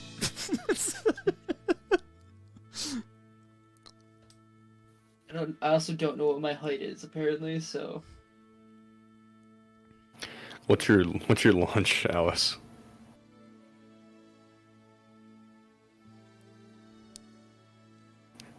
Alice? Alice? Uh-oh. Uh-oh. Yeah, I think I can give it to you. Let's see. Alice? I think Lookdown definitely has the higher of the two, if I had to guess. But let me see. Alice, let's see what your launch is. Her launch is 10 feet. Oh, okay. So I guess look down should be third. It's gonna be weird to have Alice climb on top of you and then me on top of Alice. I mean, Well, you're I'm like already skin on and your bone, shoulders. so This feels like the dolls. What is it? The dolls that go on top of each other? Oh, yeah. I don't remember what they're called. I can't either. So Alice is going up first. Is that the plan? And then she's going to Yes. try to And hold then I'm Lookdown. Okay. Okay, so you make your way onto Thames just fine. And then Lookdown, or sorry, Thames, roll me another strength check, and Alice, roll me a strength check as well. Just a normal one this time. 14. 14, actually, perfect. So, Lookdown kind of steps onto your shoulders, Thames, and it's definitely heavy, but not anything that you haven't benched pretty easily before. So you are able to hold your posture just fine, and he begins climbing up on Alice, and is pretty slick about it. So she's able to lift him up just fine to the wall, and as you are lifting them up, you hear a couple of Don't watch. a couple of children, just some childlike voices, some laughter, and they're chasing each other around. And she says, "Come on, I want to go sit on the rock." Aw, you always go sit on the rock. I want to sit on it this time. Lift the body now. Lift the body now. Lift the body now. Perfect. Look down. You get to the top of the. Yeah, go ahead. I launch. Good. You launch yourself right up onto the top of the wall, and you prepare yourself.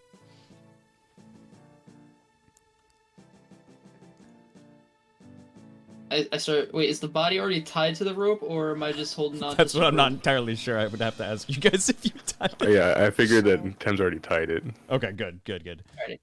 So you Yeah, I have start pulling the body up. good.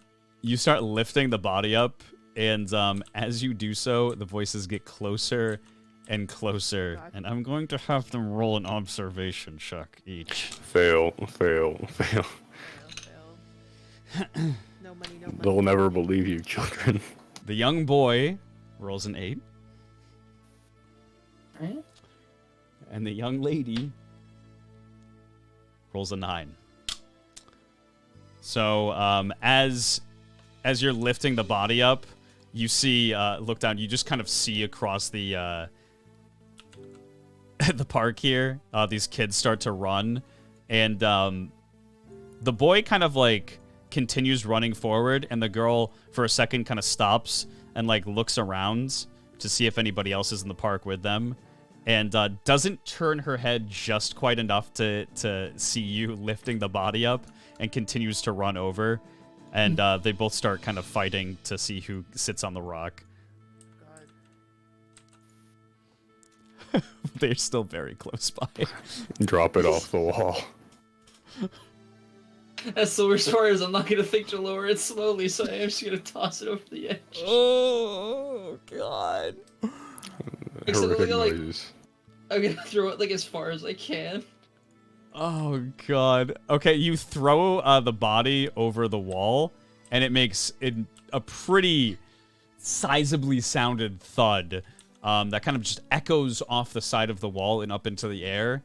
And the two kids kind of like turn around because they hear something, and they see you all standing over by the wall with somebody on top. Yep, we're just playing on the wall. Having fun. Yeah, we're just playing on the wall. It's just, we're trying to. I don't know. The girl says, go up on the wall too? And she runs over. No. She runs over to you all, and like points up to be lifted up. Just like look down.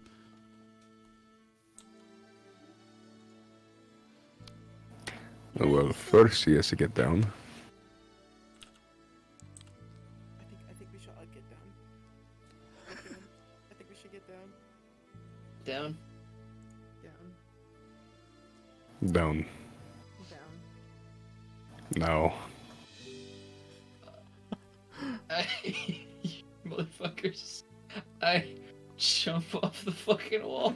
Oh, okay. Let's see. Done it once. I That can is do true. it again. That is true. Actually, you know what? Can I do a cool anime run across the wall and jump at the tree? Sure. And you're going to jump at the tree. Give me a. You do so totally fine. You get enough launch.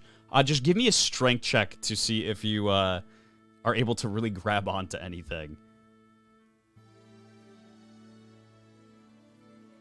That's where you? I can't see. That's a 6. I think that's good. Okay. You launch off the wall and go to grab onto a branch, and the branch immediately snaps under your weight as you try to grab onto it. It's definitely not big enough, and you take the full brunt of the damage. Let me just see what it is here. You don't break my fall. Hitting branches all the way down. What would I have it under here? No, unfortunately, the tree does not break your fall. You grab onto like one of the branches. I mean, if anything, it would hurt you more if you jabbed into the branches, I think, on the way down. Let's see. Jumping and climbing. How much damage is this?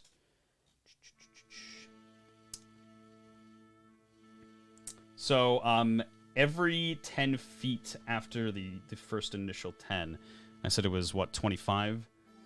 So you're going to take 1d6 of damage. Bad? Yeah, not too bad at all things considered. If it was up just a little bit higher.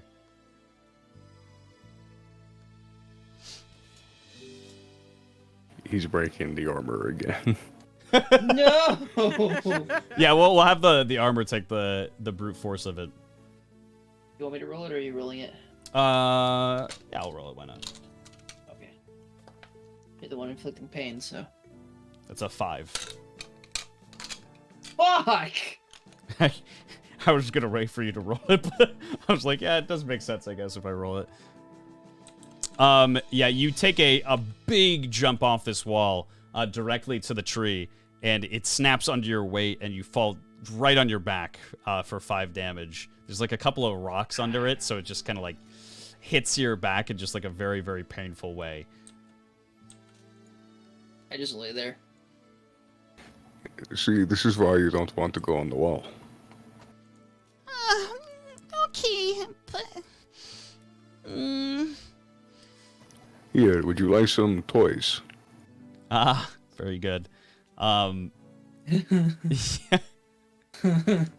You, what toys are you trying to give her? The ones except the airplane, we're keeping that because that's a time traveler. Okay, perfect. You give her all the toys except for the airplane, and she grabs onto them very, very happily, and turns to her friend and runs over. Says, "Look what I got!" And the boy's like, Wow, that's pretty impressive. I'm glad we came to the park today. It's so true. Meanwhile, on the other side of the wall. Perfect. And Alice, you kind of hop down off of Thames' shoulders. Whoever's the poor sap that is going to discover that body later is going to see something that's like straight off of bones. Yeah, actually, the...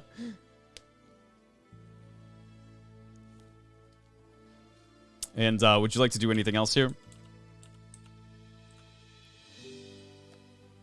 Well, I guess we got what we came for. Also, I genuinely hate that somebody died in the park just in the fact that it reminded me that Heirloom always says that there's bodies buried under the park when I was making the maps. Hey, we didn't bury it in the park. That's true. That is very true. I'm Outside relieved the to hear that. We threw it off the wall. It's by the park. And that means look down also lost our rope. Yeah, the rope is gone. Oh yeah. I didn't. Well, no, we have to go retrieve the body, so we'll get the rope back. We are going to be retrieving that body in pieces, brother. In the gelatinous mess that it is. Thames, you start heading back to the Patovian Library. Yep. Would the rest of you like to go as well? Or you want to stick around? I'll go back. Perfect. Look down. I contemplate, think about things. It's the second time I've jumped off of a very high area and hurt myself. I hope that maybe I'll get immune to it. And I will. I've become immune to a bunch of other things, so... Like those martial artists that, like, knuckles are incredibly strong and don't break from, like, punching, just concrete. Yeah, that'll be me, except with falling. And, I get up and slowly follow behind. Perfect. You head back up to the library. And so let me load up the library once more here. There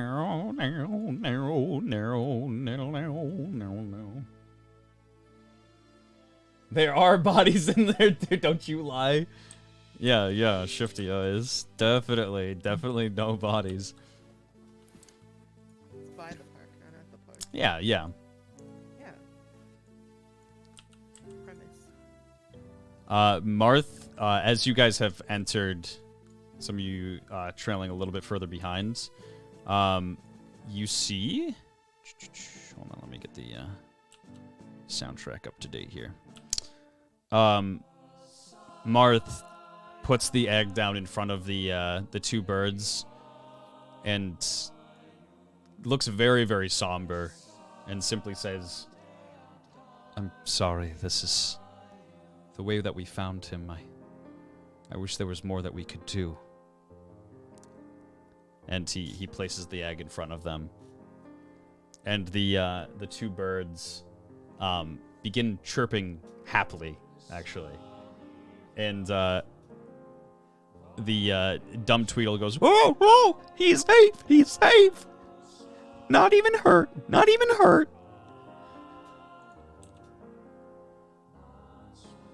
And Marth kind of like, it does a little bit of a double take and looks very, very baffled. And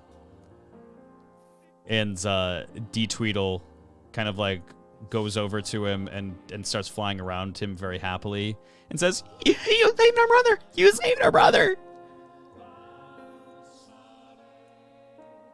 And they go and she actually goes up into the loft and comes down after a little bit and slides two invitations to the party tonight over to Marth. Oh, thank you. This is more than we could have reasonably asked for. Thank you. And they both just seem very, very happy that their brother is still alive. And they take him and start to fly off with him to the loft.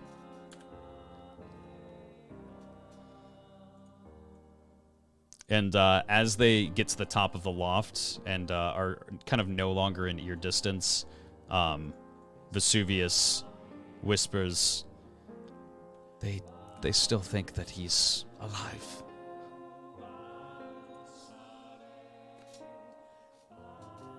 Well, that's just sad. It's a little bit sad.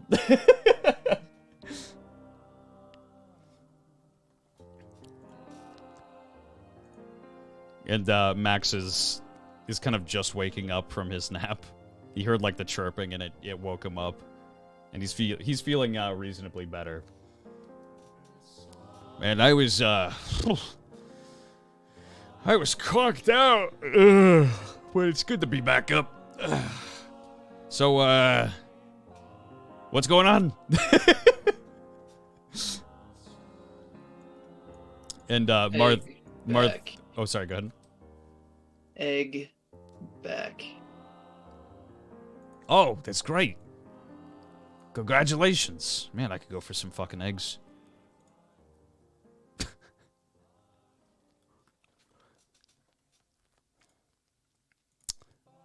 And Marth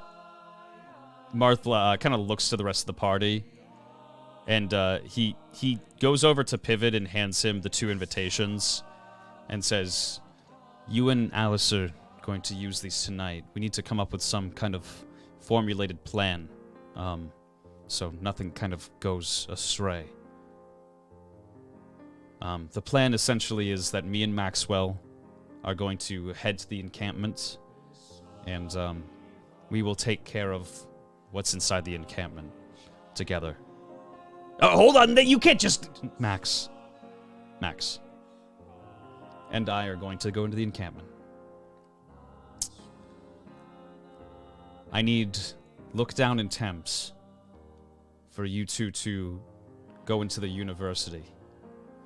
We've gotten some reasonable intel from these two and Vesuvius that they're keeping some children inside the university itself, and someone is running it under a different purpose from what it was apparently originally supposed to be. It's no longer a university. I need you to investigate it. And he turns to Alice and Pivot and says, you two are going to need to, this is a big ask, infiltrate the dinner party that is happening at the mansion tonight. There are several children, from what I've been hearing, that are working at this party.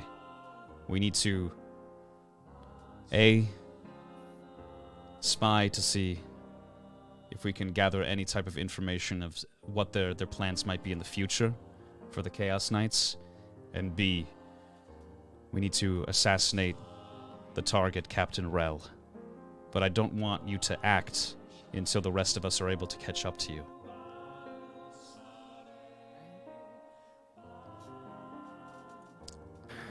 I need to forge a few things before we go. Yes, absolutely. We now have an abundance of steel. Is there anything that will be needed for any of you? Because I certainly know what I need. Marth looks over to you and shakes his head and says, no, Maxwell and I are fully equipped for everything that we need for this evening. We'll be okay. Actually, well, Thames, I should speak to you in secret, I suppose, about something. I do need something in particular, but I'll save it until after. Well, quite frankly, I would probably tell me as soon as possible, because I do not know if we will be returning from this trip. Not to be pessimistic, just realistic. Yeah, we do need to go into it prepared. I'll talk to you just after this. I'll go and I'll wait to see if anything else is being said, and if not, then I'll return a corner or something. Say that one more time. You're gonna turn the corner. I'll wait to see if anything else is being said in terms of planning, and if not, then I'll go to a corner or something and wait for Marth. Okay, perfect. Kind of head off a little bit here. The only thing that Marth kind of says is he looks over to Alice and Pivot both and says, "We're going to need to get you some clothes for this evening, because it is a very formal dinner party, and I probably shouldn't have both of you going in just regular street clothes. I heard that there's a vendor in town.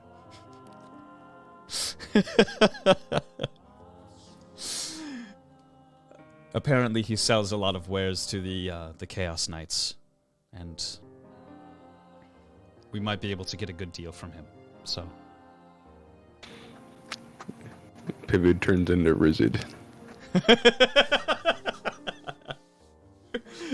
oh God. And Martha looks around once more and says, "That is essentially the plan, the gist of it. Once one of us finishes up, we will go off and meet the others. We need to have some kind of code, some kind of code word, perhaps, if something goes wrong. We're going to be relatively far apart, but having some kind of signal that lets us know something is going wrong might be ideal." Man, I got it, but my character wouldn't say it.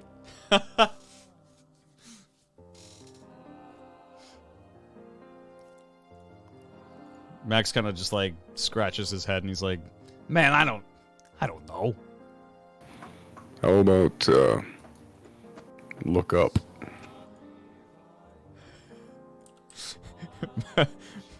Marth says, "Excuse me?" Well, I mean, it would not be confused for his name, but like, who just says look up?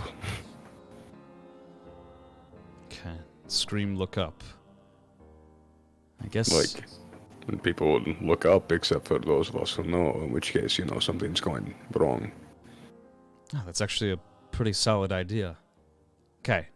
If anything goes wrong on any of our ends, simply find a location where you can get outside and scream, look up. Understood? Weird. Very. Holy shit. And like, Pivot's kind of just like groaning to himself in just discomfort, knowing that this is probably not a great idea for him to be doing. It's definitely outside of his comfort zone. Go infiltrating into the party. Yeah. Yeah. And Marth says, "Okay, well, we're all going to meet up here at 7 p.m. For Look Down and Thames, you're going to come through the... Look down. You're going to be coming through the side entrance with me. And for Alice and Pivot, you are going to be going through the front door, the front gates. We can't have anybody looking suspicious going to this party, so... There should be a couple of guards there to frisk you. Just make sure that you don't have anything outwardly concerning on you. Outwardly? Weapons, anything that can set off the guards. Maybe think that you're of ill intention. Okay. If you have weapons on you, I suggest you just try to hide them. Alright. Perfect. I will. We'll meet back up here at 7 p.m. And if you'll excuse me. And he kind of walks off to go meet Thames here. He's at the corner.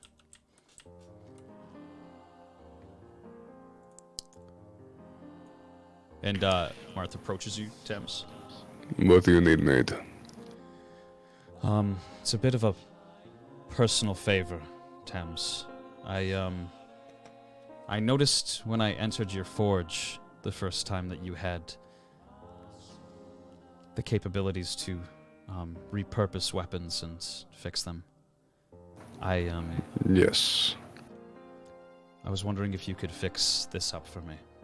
And he very carefully, out of his pack, brings out a sword that's wrapped up and hands it to you. What's wrong with it? you kind of unfold the wrappings on the sword, and it seems like it's just it's had a lot of wear and tear. It's very, very chipped, but it seems like it's perfectly repairable. And it has like a very, very low iridescent glow to it. Well, I think this would take less than an hour. It looks like it would just need to be sanded, then sharpened, and then polished. It would mean a lot to me, thank you. This sword has a lot of sentimental value to me.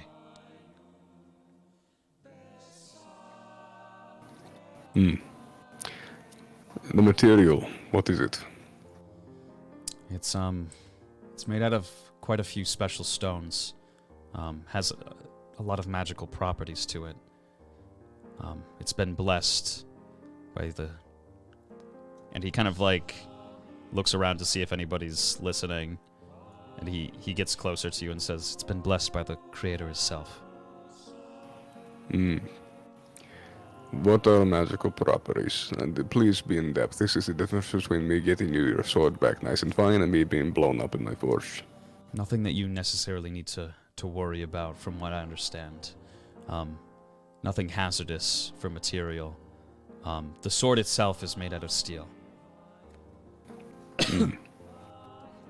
But I assure you that you are at no harm while working on the sword.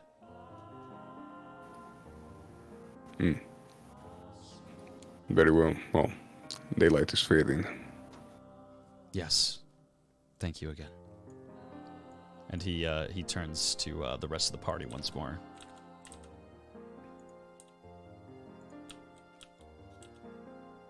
And like after a very like sentimental voice that he had with you, he turns back over to the party and says, "All right, everybody, let's get ready for this evening. Alice and Pivot, I would like you to follow me."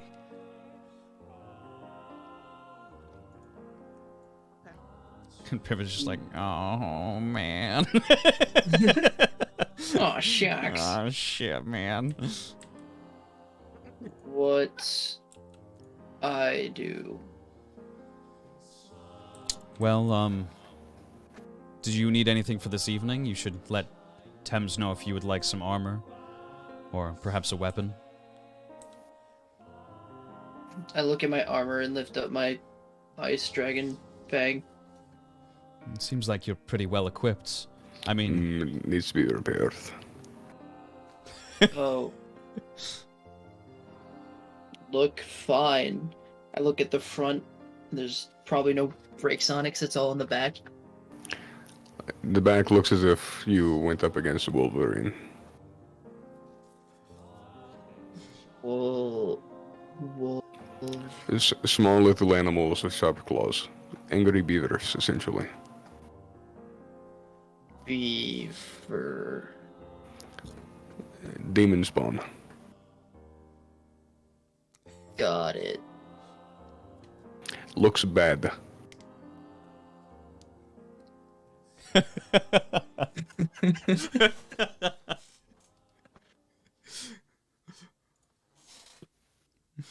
I take off my armor and just hand it over to Thames. I'll point to the dents and scrapes on the back. Oh. Why did you bang up that armor? Look down. Not important.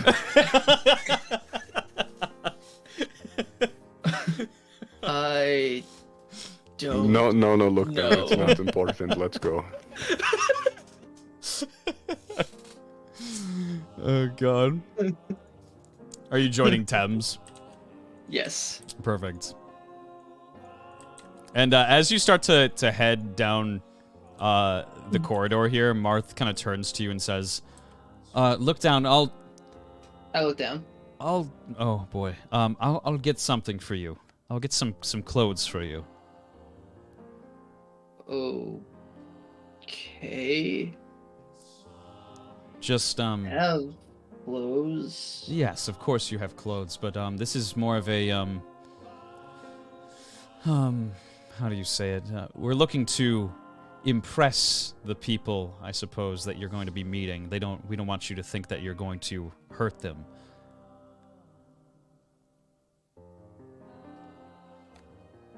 So I'll pick out some clothes for you, and I'll make you look nice. It's always good to look nice. But am going to hurt.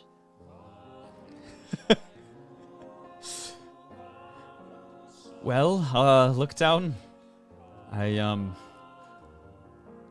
We don't want them to know that.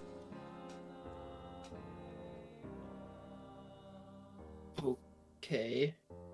So, we're gonna get you some clothes to make you look good. Make you look like an innocent person. That way, when you do attack them, if it does come to that, they won't expect it. You'll have the upper hand. It'll be even better for you. If say so. Perfect. And Tamsin, look down. You head off back to the castle to get prepped for this evening. Yep. Holy shit, we just disappeared. Look nice. I'm not gonna lie, the entire time I was like, is this motherfucker just coming up with puns for my name at this point? Like, they're not gonna catch, damn it. No. He's trying to put it like as plainly as possible to say like, we need you to look better than what you do right now. You need to get a little bit more grip. Maybe if he didn't have that yay ass haircut. Holy fuck. And Marth looks over to Vesuvius and says, Vesuvius, is there anything you need before we head out? I just want to make sure you are okay. I'm fine, Lord Marth, thank you. Yeah, I'll keep an eye on him, don't you worry.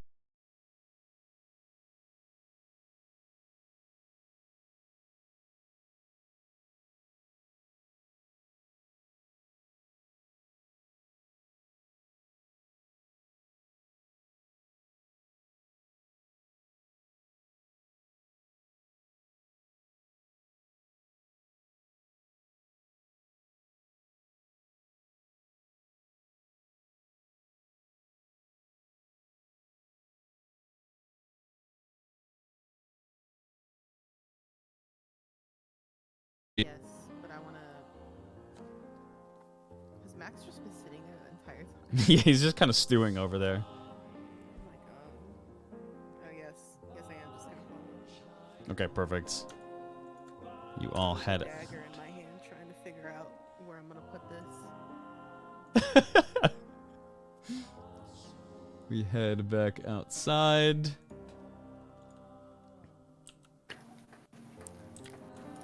I have a list for you, Keen Decker. A list for me? Yep. Perfect. What is this a list of that you... The Thames smithing day. Oh boy. Let me see. Oh, there's some map loads in here.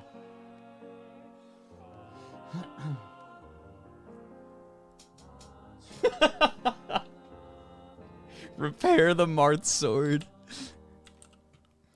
Alright. Marth sword. The Marth swords. Let's see. Alice. We got Pivot. Change the music once more here.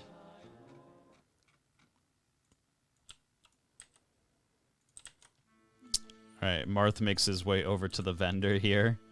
And it looked like maybe he was kind of just giving up that nobody was going to come visit him again because he looks very, very sad.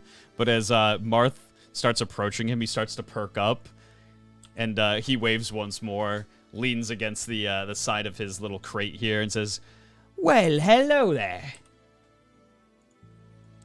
God.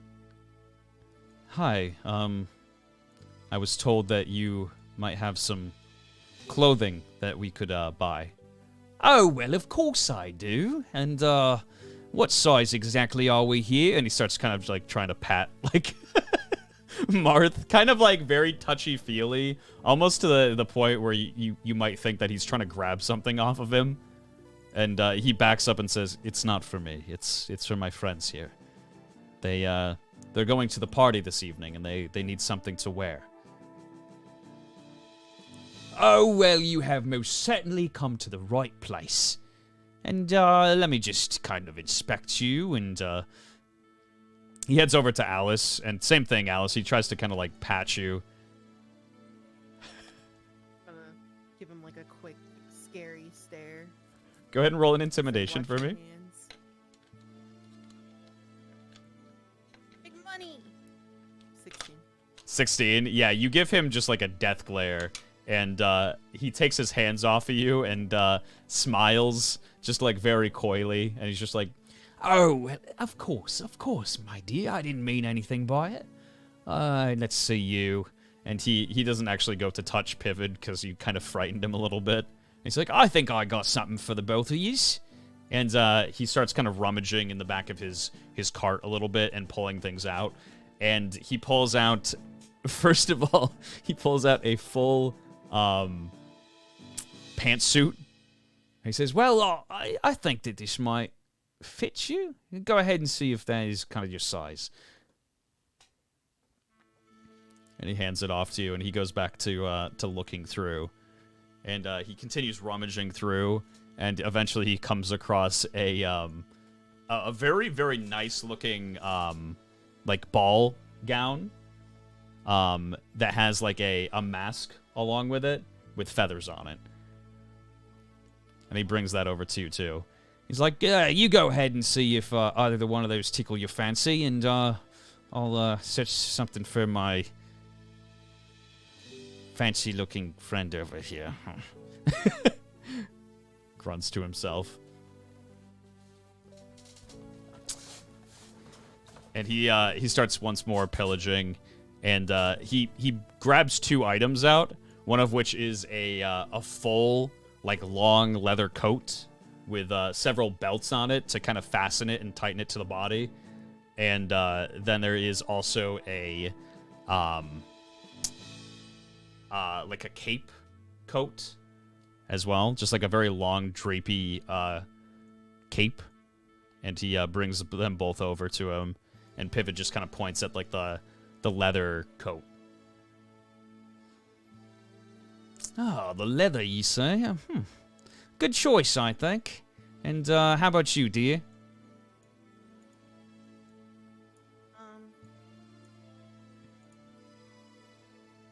I'll take this. Do you want the pantsuit, or do you want the ball gown? I want both. I'm gonna wear the pantsuit under the ball gown. Perfect. And he says, "Well, all right. I can see that you're a bit of a consumer, and I can definitely appreciate that. I'll give you all 3 of them for, how does your 75 gold sound?"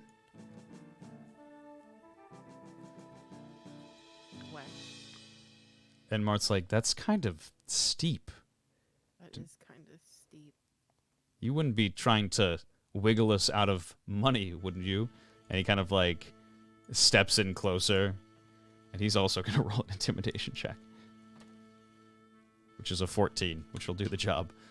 And between the 2 of you, he's just like, no, of course not. I'm an honest businessman. I just need to make some money. You see, I just needed... It was a bit of a joke. I can give it to you for, how does... Oh, my God. 50's the lowest I can go.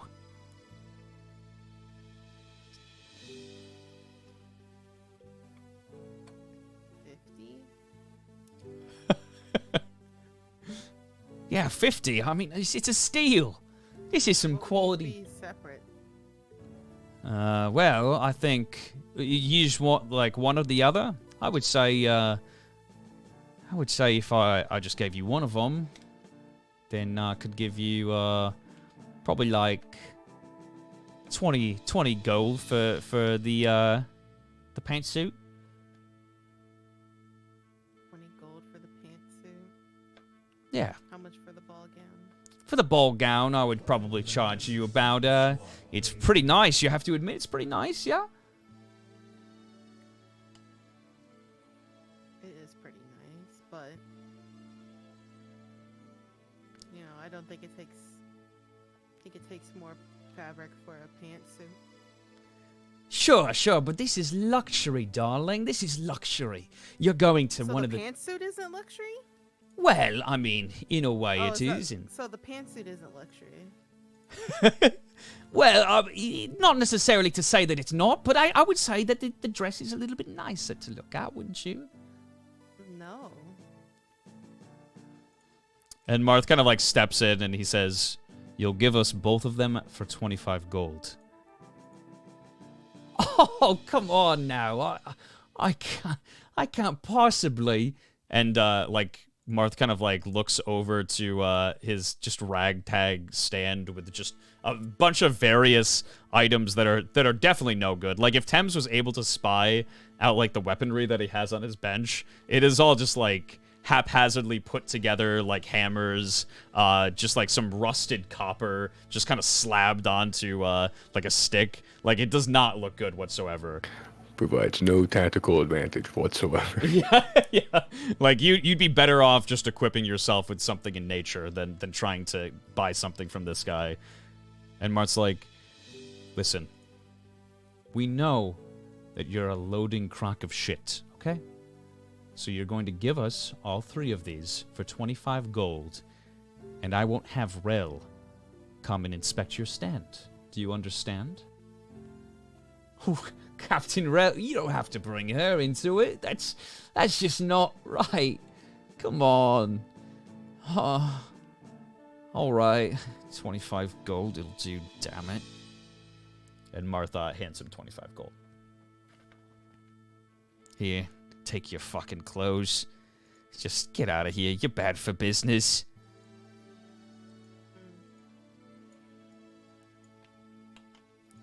And you now have your outfits for this evening. That poor fucking guy. Yeah. Thames, while forging, gets a senses of bad craftsmanship.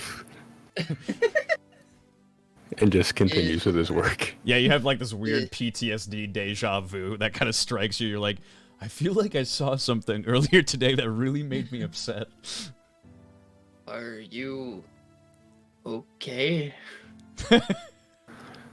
Some people just do not get it. They do not get the craft. They do not understand the effort needed to put into the craft that you need to make. And then as he's doing it, he's hitting the metal harder and harder. Lucky for you, Look Down is a good listener. I fucking love it. And Sacrifices. And some time passes by while you're all working on your various projects. And it is about like 45 minutes before the plan of you kind of meeting up. 40 of 7 o'clock. So is everything able to be made? Yes, you're able to, let's see. There was about 4 hours worth of time. So I would say so, yes. I would say you kind of just barely managed to make everything in the time, but you do. Thames is just that good. He can make like steel armor in that time. Yeah, he's pretty incredible. He can get away with things that normal craftsmen cannot.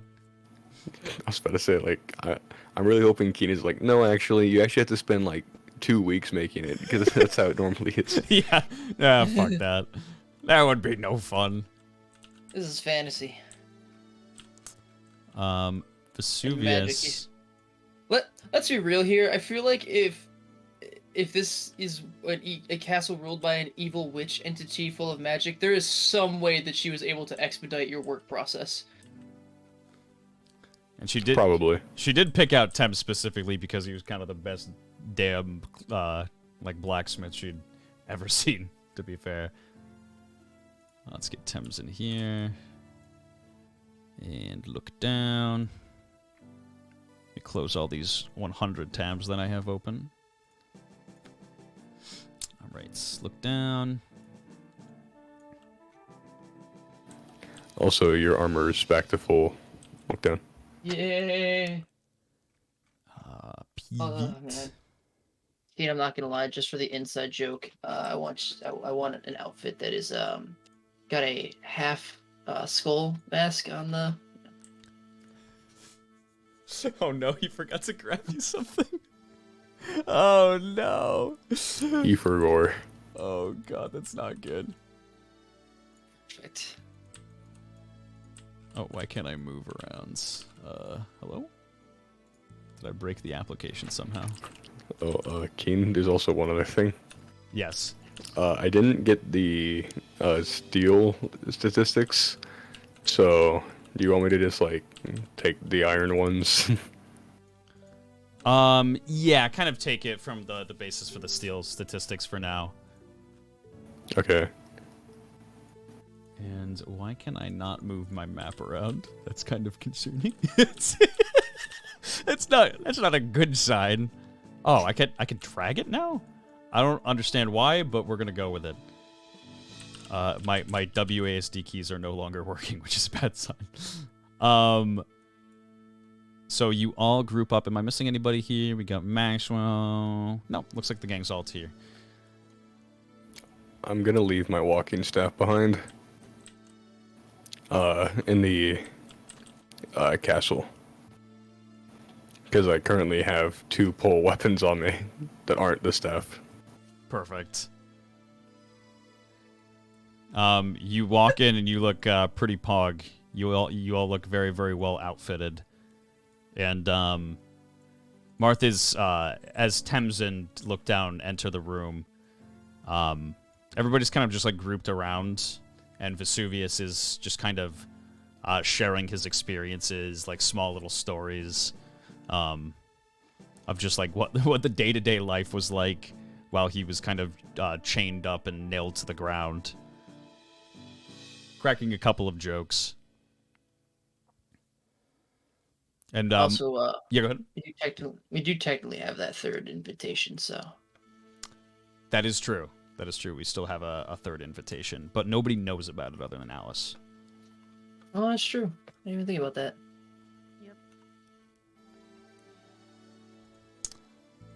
Why overcomplicate things? Marth sees Thames and Look Down both enter, and he very happily smiles and says, "Welcome back. We're just getting ready for this evening." They gave us a side entrance key as well, so we'll be able to sneak in just fine. Does anybody have any questions going forward?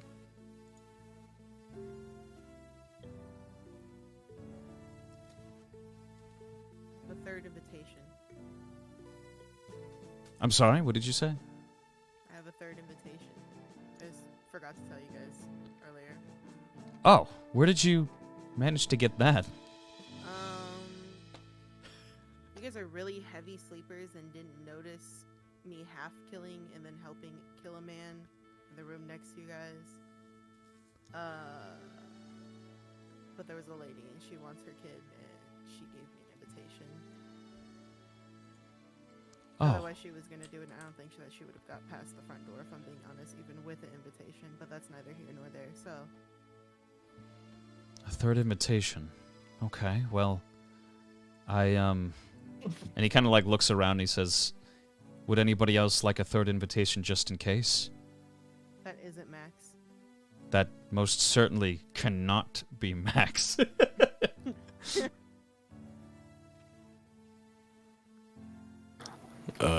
Tim's won't take it. Won't take it, you said? Won't take it, no. And He does not fit in at all. yeah, Invitation or no? I don't know if that's going well. yeah, that'd be kind of rough, honestly. Marth kind of like looks around the prospects of who can possibly go to this party, and it's kind of like him or Max.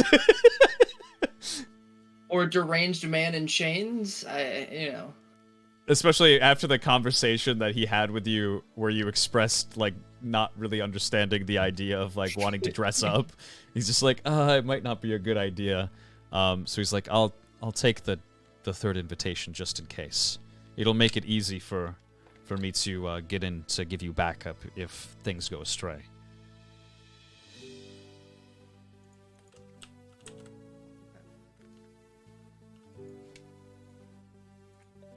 And he walks over and takes and says thank you.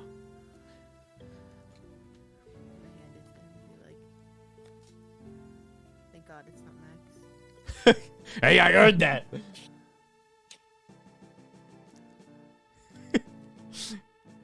And like Marth turns to him and says, "Be good, Max, please, for the love of God. You and I have a very, very busy evening ahead of us, so let's save our energy for that." Anybody else? Any questions?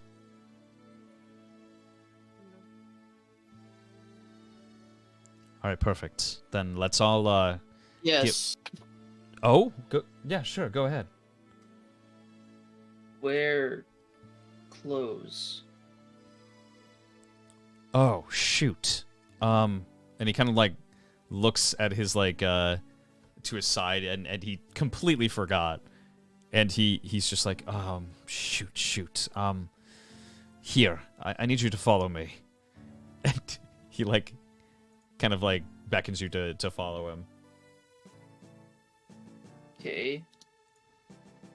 And Follow after. he brings you. Oh god, I'm actually gonna do this. I'm dragging the map with my right click, and my left click is to select people. It's very scary. And Marth kind of like turns the corner and says, "Here, you're gonna have to take mine." He like takes his shirt off to hand it to you. What? And yeah, take the pants too. And he takes his pants and says, "I'll need yours in return."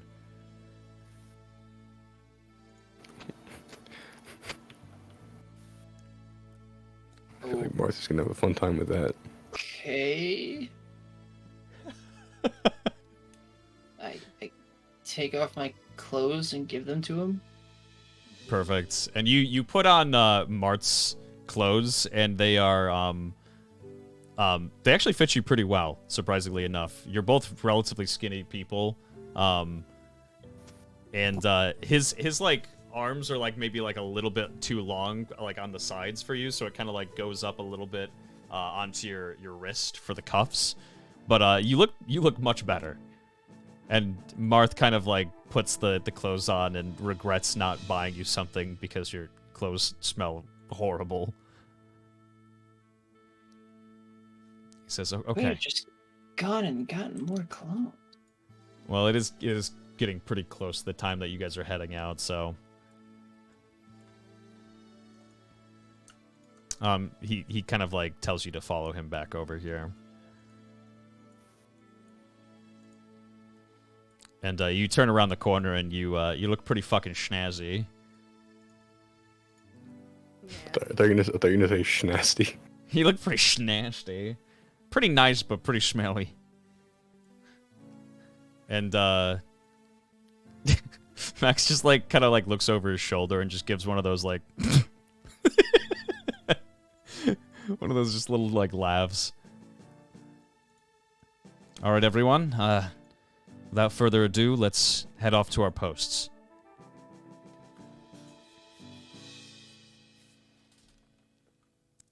And It's time. it's time. Let's do this. So, Alice and Pivot, you are going to head out back through the opening and go to the main gates. Oops. Oh God. There's definitely something wrong with the application, as I can't delete anything either. Oh no. What did I do? I fucked something up. Maybe if I reload the map. Hold on. Let me see if that fixes it. If not, I'm probably just gonna have to reboot the application quick. Oh fuck. But you two are gonna head out and head to the main gate. The rest of you are going to be heading to the side entrance. So let me actually just open up that instead. Booms. Can I move around now? Oh no. I'm just gonna close the app really quick and open it back up. by Master's Toolkit. No, don't save the unsaved changes. An error has occurred? Oh, okay. That's probably a good sign. Yeah, Marth literally just stripped naked in front of his friends. It's pretty sus. At least it was in front of the person that probably would care the least. Oh, I can move again. God bless. All right, Bilms. Oh, wait, I gotta get the application open again for you. Oh, no, you can all see my screen. No. No. Activate player screen. Here we go, chat. Sorry about this. Give me 1 second. We'll have this fixed up in a jiffy. You guys don't need to see the DM experience. It makes you depressed. Makes you feel a certain way. Secondary display, or is it Master's Toolkit? You let me know if you you see my side of things, or if it's just the player screen. We see the player screen. Okay, good. Good. Match DM view. Here we go. All right, let me get the music back up and going. It sounds so scary without the music now. All right, and grab my notes. All right. Max, Marth, look down, Thames.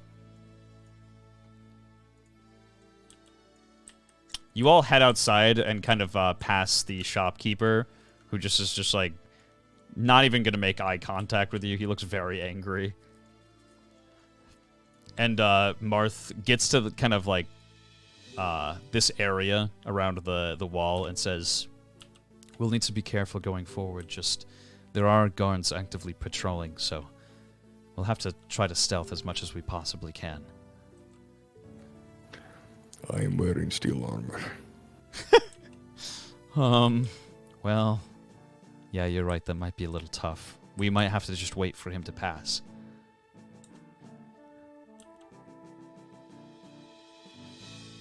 And he, like, seems to be staying there for, like, a little bit. But after, like, a minute or two, he starts to kind of just, like, walk to the other side of the wall.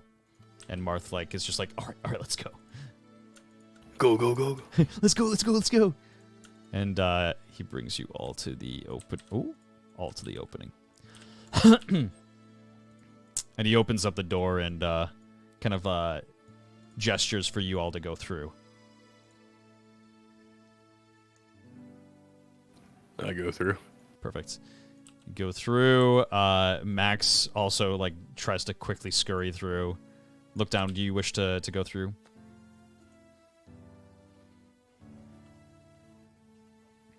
Yeah, I was muted. I wish there was a window, but yeah, I'll go through. Perfect. And Marth heads through last here, and let me reveal this area to you all. Time to erase some fog. I recognize this place. This is what the area looks like to you. Ahead of you, there is a giant encampment. Wait,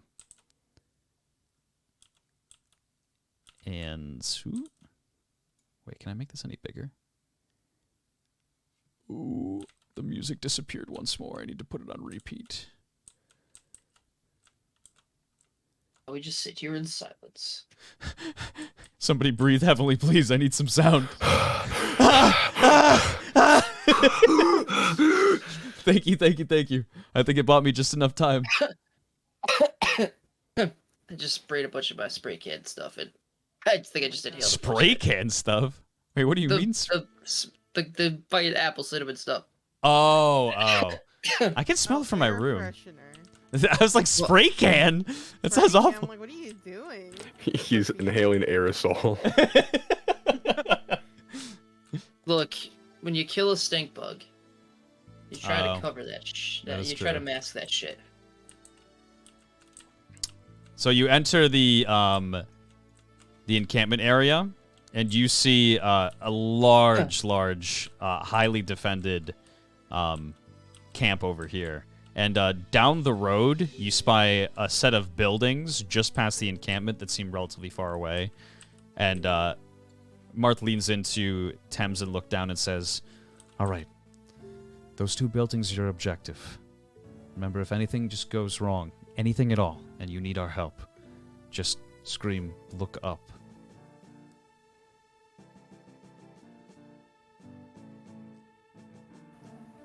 Of course. Good. Understood. Max and I are gonna make our way and create a couple of splashes. We'll see you all soon. And they head off and start trying to sneak around at the encampment. It's just look down in Thames. Well, shall we?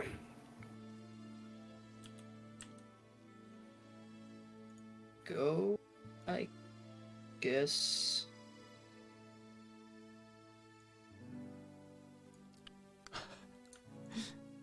Perfect. So you want to head towards the area? Yeah. This Making our guard. way. Yeah, this guard is going to be turning around. And heading back down this way. You're going to be in the line of his vision relatively soon. I stealth behind the trees. Okay, give me a stealth. No, I just do it. Do it. Fine, make me roll. 22, bitch. That's a really fucking good roll. It's I'm a happy pretty that fucking you. good I'm roll. happy that you rolled for me.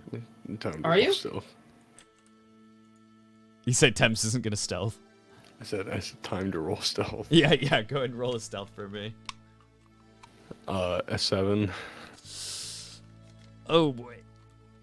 I rolled expect- pretty I rolled pretty decently too. I just have a -5. So you start to head towards Look Down, and the guard makes his way just close enough and hears something just kind of like rattling heading towards the trees. He says, "What? What is that? What?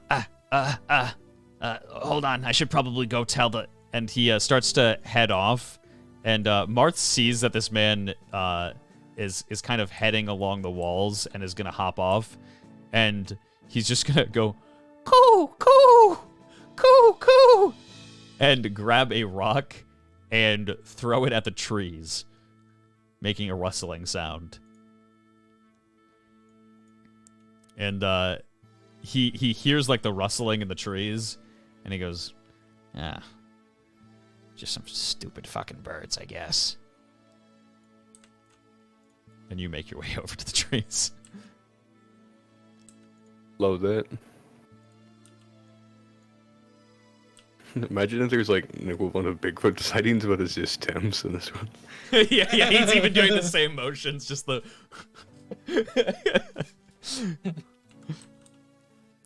So you start slowly making your way, stealthing, just around the area, and go ahead and roll just one more stealth check for me. Oh lord. Is there any way I can help this man stealth? 15. Let's go. Okay, that's actually amazing. Perfect. It is just, yeah, that is, these guys are relatively perceptive. But you managed to just barely, Look Down, roll me a stealth. 21. 21. Okay, perfect. You I guys, have to roll a nat 20 to get a 15, so I finally got one. you guys sneak past and over to the shack here. And as you do so, hold on, let me open up my notes. Notes, where are you? You see a very fancy looking Alice, as well as Pivot. Use his proper name, please. What was it again? Rizid. Oh, yeah, Risen, I forgot. Yeah, they have made it past the guard check, and they are walking down the path here.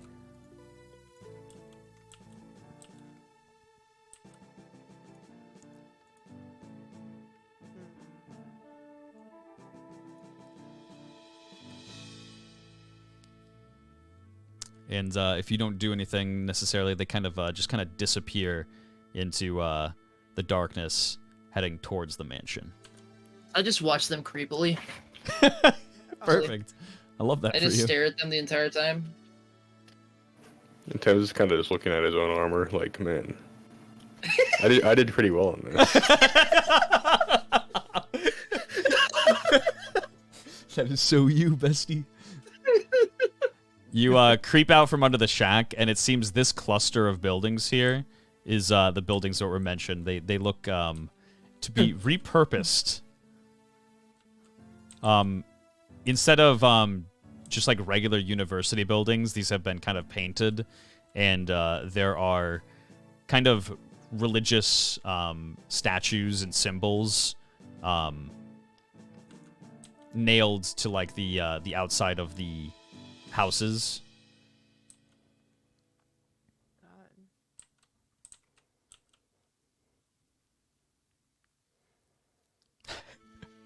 Do you wish to approach? We approach, or I approach. Perfect. I look to see if there's anybody in the path first, or like to go around. Give me an observation. That's an at one. Ooh. Yeah, you don't really see anything in particular. You can see pretty well in the night, but looking down the path, you kind of just look down it briefly. You don't see anything. Nothing seems really astray. It is what? No! No! He can't keep getting away with it. So as you start heading down the pathway here, you look at these buildings, and they all seem kind of abandoned, like these smaller buildings. It seems like they haven't really been touched in a very, very long time. But as you keep going, you see lights on inside of this building here.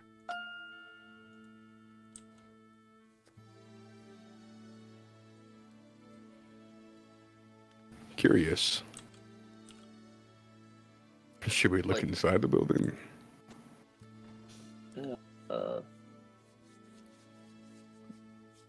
We're here. Do we... Is this where we're supposed to be? Does Thames know this is where we're supposed to be? Because Thames hasn't seen the encampment.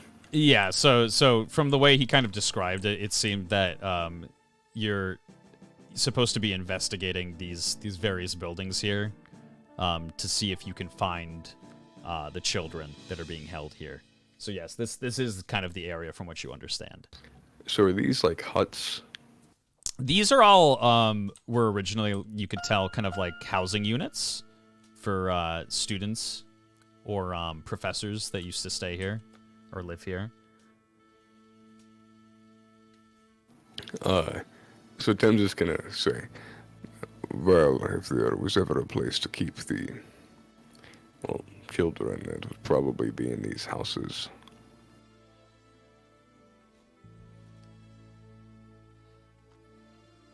Find them.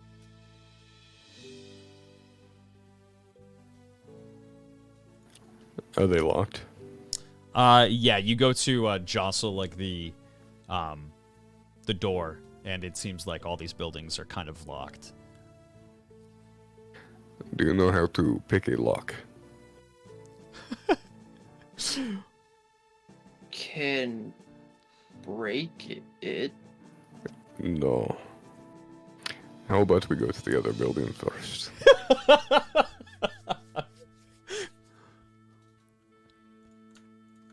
Okay.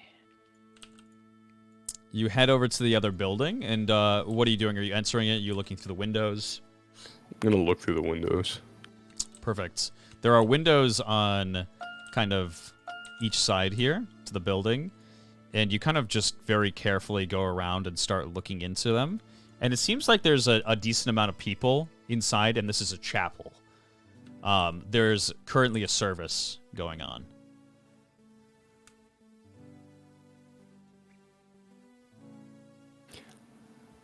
I'll move back to look down. This is a place of worship.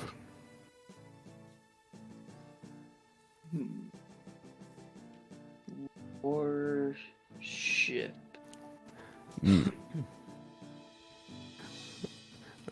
I'm not going to lie, look down. I do not have time to explain this concept to you. This one would take way too long. Anyways, maybe the other building. Fair. I follow. You start following as he goes down this kind of dirt path, and you go to a building that actually doesn't really have many windows on it. It does have a door in the front. So do we dry and look down in there? Hey, listen, I'm not the strategist or the planner. Whatever you say is what happens. Let's check out the other building before we do that. Perfect. Let's get a comprehensive idea of what we're dealing with here. You head down to this building, and it has a little like Yo, windmill at the top of it. Yes, sir. Yes, sir. Has a little windmill at the top of it, and a couple of windows at the sides. I'll look in the windows. You kind of look in the windows, and you see that there's a lot of bedding in the area. There's a lot of you can see people, but you can't really distinguish what they look like. It's very dark in there. Bedding. We'll find something interesting in there. Look down, I think we should start with this building. Okay. Do we walk in? Are there any, like, entrances that aren't the front door to this place? To this building, no. It seems like this is kind of the only entrance in this one. There's no, like, obvious, like, holes or anything in the roof either? No. It seems like it's a pretty well structurally built building.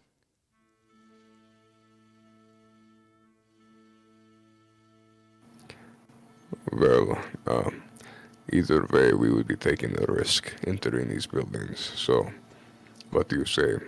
You just take it with this one, I suppose. Unless you want to climb the chimney of the other building. I look at the chimney. It would probably ruin your clothes.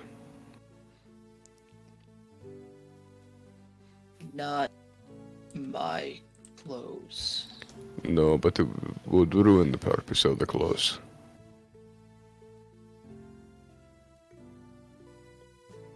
I guess not that then. We're both armored. I suppose we could act, or try to act as if we belong here.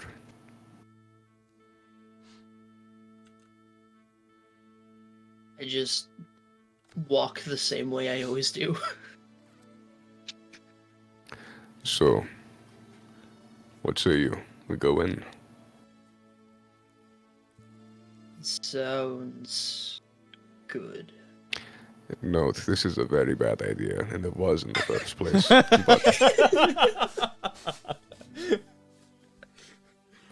But of all the bad ideas, this is probably one of the least bad ones. Okay, let's go. You going into the windmill area here? Yeah. Okay. You go to open the door, and it is locked. Are the windows locked? Or do they open at all? The windows, you go to, like, check to see if the windows, if you can push them open, and there's stained glass. They don't seem like they are kind of meant to open up. Look down. Knock on the door. Look down. And then I walk up and knock on the door.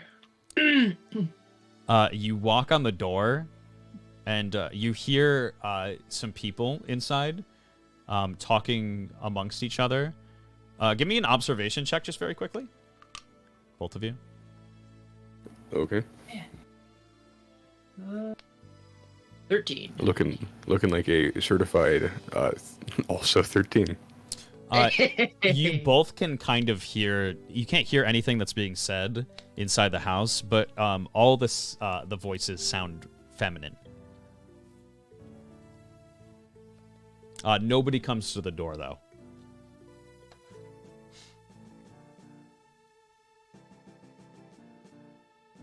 I knock again. You knock once more, and one of the women comes up to the window and starts looking around. Right where Thames is here. Starts looking around, and I'm actually just gonna give her. Whew. Let me give her an observation check here. If Tim saw them go to like walk over, Yeah. he would immediately like crouch. You go to crouch, and oh man, I assume they rolled really well. they have a 17 on their roll. Oof. You're just a little bit too big. They do spy you as you kind of crouch down at the window, and you hear just like this scream, and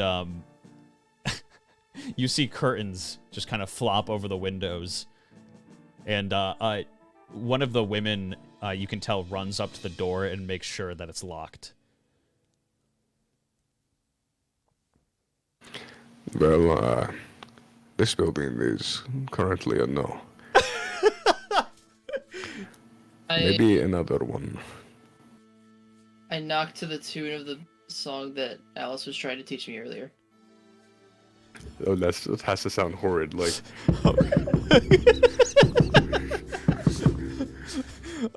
you can hear like some panicked just voices just kind of like talking to one another, and one woman just goes, "I don't know what you want, but leave, get out of here."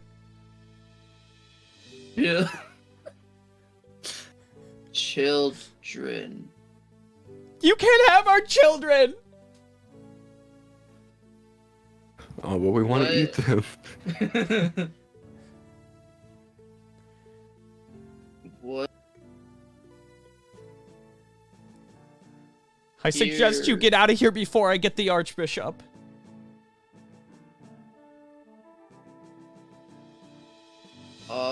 Archbishop. No. Look down. We should go to the other building. Look down. Oh god, oh god. Oh no.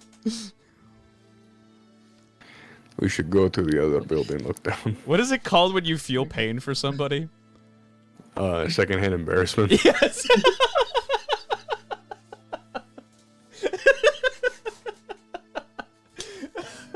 Ooh. Ooh. Empathy. There's a few words for it. Oh god, my skin was crawling. What? I don't understand. Oh god. Come on, we must go now. Do I knock on Do this not one knock as on any well? doors until I say so. Okay. And where are you headed off to? The church. Okay, perfect. You head down the pathway and off to the church here. And the sermon is still just going as it normally was.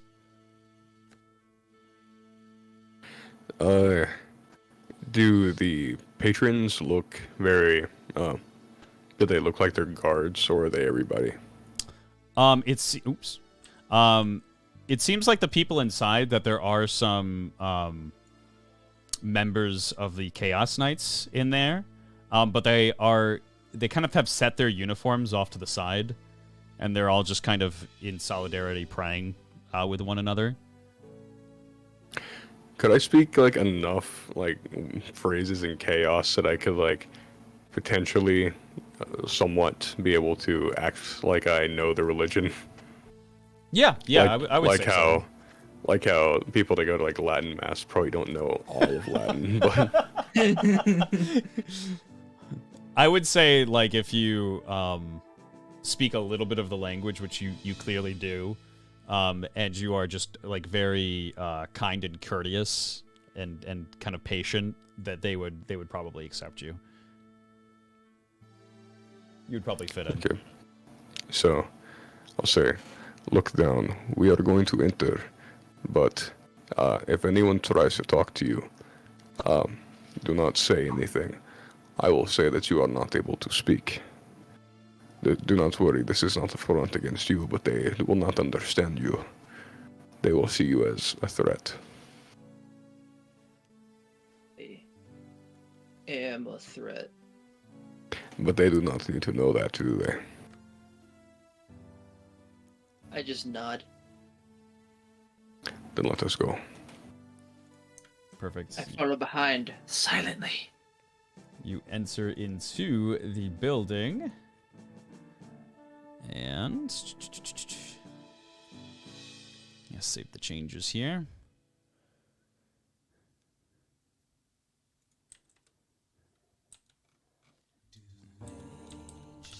All right. Let's see. We get look down in here, as well as Thames. And you have entered just kind of right in the middle of the sermon. You see several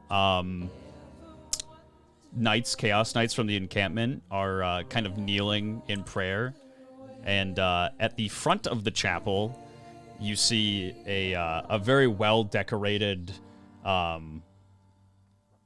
man in robes. And he's sitting speaking gospel to the rest of them. There are two statues at the back of the chapel with spikes coming out from the top of them. And spired on top of them is a horse that's being bled out into a bowl, as well as a deer that's being bled out into a bowl as well. And as you kind of enter in, you are greeted by a very ugly, gaunt-looking man of the church as well, who approaches you and says, Hold on. The sermon is still going on. I would advise you not to go to the pews, but to follow me if you would like to see the service for just a little while. It's coming to a close briefly. Very well. Okay. Perfect. Well, head up the stairs with me. and he guides you upstairs here. Move up. And as you head up these stairs here, he heads over to his organ, and he says, I need to play a song for the service briefly, if you'll excuse me. And he heads over to the organs here. And, yes. From what I know about, the Church of Chaos, do they like to just leave human corpses around, or? Yeah, they kind of revel in it. Like, they love just kind of dipping into temptation and letting it be just obvious for all the, just for the public to see. Like, they have no shame in kind of what they do typically. Then I'll look through some of the books, and if they ask, it's because I'm dipping into my temptations to read the books. I love it. You head over to the books, and it seems like there's kind of like blood splashed over most of the books with a lot of pages ripped out. Some of these books seem like they used to belong to the Patovian National Library. A lot of like kind of just historical books in general. And yeah, there's just like animal corpses on top of them, as well as just like corpses laid about like the rest of the room. In the top of corner here, right over here, you see what seems to be a woman who is reaching out. She's petrified, and she is reaching out to what looks like a heart on the floor. I'm feeling some foreshadowing with this petrification. But yeah, Thames, you continue just like looking through the books. It doesn't really seem like there's anything too much of interest. It seems like there's a little bit of just like scripture in there as well, for you to be able to like read along.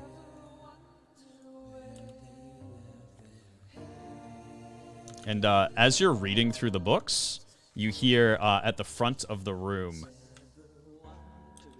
the sermon going on, and he says, In the beginning, there were no humans, no fruits on the trees, and no wind bellowing through the folds of the hills. No, Nickelmantia bloomed into existence by a single thought. A phenomenon studied thoroughly throughout history by religious leaders of our past, titled The Great Experiment. If you would, I would like you to open your books to the very first page of the and read along with me. Landscapes as far as the eye could see, like an endless ocean of luscious green waves, Nickelmantia was born. Nickelmantia, like many others, had been born by the conceptual thoughts of our Creator. He had done so many times before. Above the clouds and beyond the sun, there were many other worlds layered on top of one another like pages bound to a book. However, after creating thousands of worlds, the Creator became lonely, his eyes the only to see beauty unbound. Thus he shed a tear for the first and only time. This tear formed a small being, a spectral deity, thus known as the Form Gifter. The Form Gifter spawning from the inner desires of the Creator, etched into being the first life on Nickelmantia. These creatures, later known as Nickelmantians, started off as something called a soul. A fragile vessel derived from the thoughts of the Creator. These vessels, after thousands of years, began to take form. They were born in the image of the Creator and thus too were perfect. The first Nickelmantians to take form was a man by the name of Edolith. He gazed upon the vast landscapes that bent into the horizon and asked the Creator, "O Lord of Lords, this land of which provides endless bounty is more than a humble servant such as I could ever deserve. I will not partake in its nourishment until others can afford the same luxury." Edolith's sincerity moved the Creator, and he formed from his own thoughts another Nickelmantian. Her name, Niall. She was beautiful and just. The gentle aura surrounding her body brought even the flowers to bend before her. For several centuries, these four beings lived in peace with one another, until one evening, the sun disappeared behind the mountains, and it sparked a thought in Edolith's mind. Where does the sun go when it hides, and why does it run away? Edolith, baffled, approached the Creator who was sleeping and laid his hand upon the Creator's head to peek into his mind. And thus sin was born. In only a matter of seconds, Edolith's mind was flooded with visions of endless possibilities. It was too much for his mind, and he was just a single fragment born of a much greater whole. Edolith felt betrayal at the hands of the Creator. For how could the Creator, who knew no desire, understand the wants of a lesser being? Edolith placed his mouth to the ground and spoke silently to all living creatures and forming souls in Nickelmantia. He shared what he learned, and thus the world fell to temptation. And thus began Edolith's fall from grace. Edolith entered Niall's domain and spoke to her of creating life outside of the Creator and Form Gifter's hands. And as he's saying this, you hear just like this very subtle chugging that becomes louder and louder. And down. Reveal it all, reveal it all.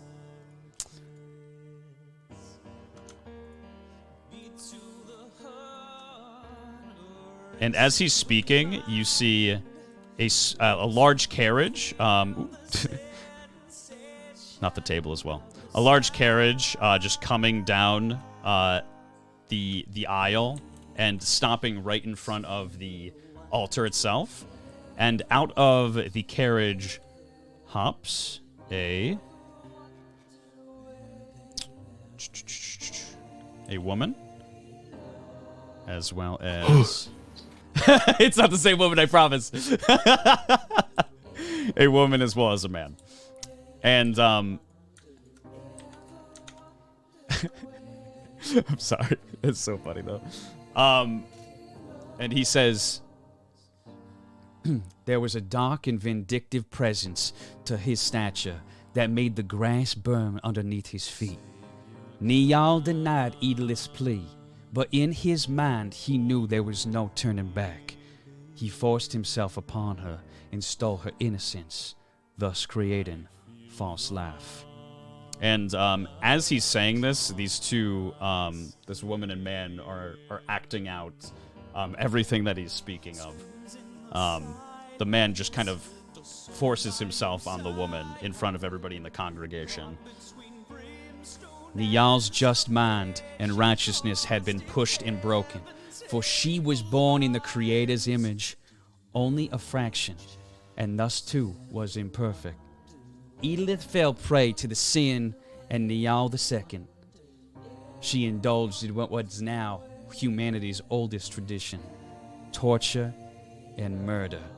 And as he says this, the woman walks over to the altar and grabs the axe and comes over to the man once more and swings it right into his back. And he screams out in just bloody pain as just blood splatters all over the altar as well as the grounds beneath his feet. And he collapses to the ground. When the sun once again rose in the morning, the Creator awoke to the sight of Niall holding Edith's body. She spoke to the Creator with a silent smile and said that Edith had taken his own life, for he had grown imperfect and did not wish for the form gifted to see him. The Creator looked at Niall somberly as her heavenly glow began to fade. His mind, he knew she was lying. Edith's soul had already returned to his mind. He saw Edith's downfall play in his very head. Is this the world in which you like to live? The Creator asked intently. Niall bowed her head to the Creator and simply stated, "Yes, Father." Niall bore her child in secrecy, nurturing it out of its infancy. This creature became our Almighty God today, known as the unknown God of chaos. And he closes the book and says, "Now rejoice, my brothers and sisters, as we celebrate another life born to chaos." And as he says this, the man starts playing his organ, and the people in the choir start all singing along.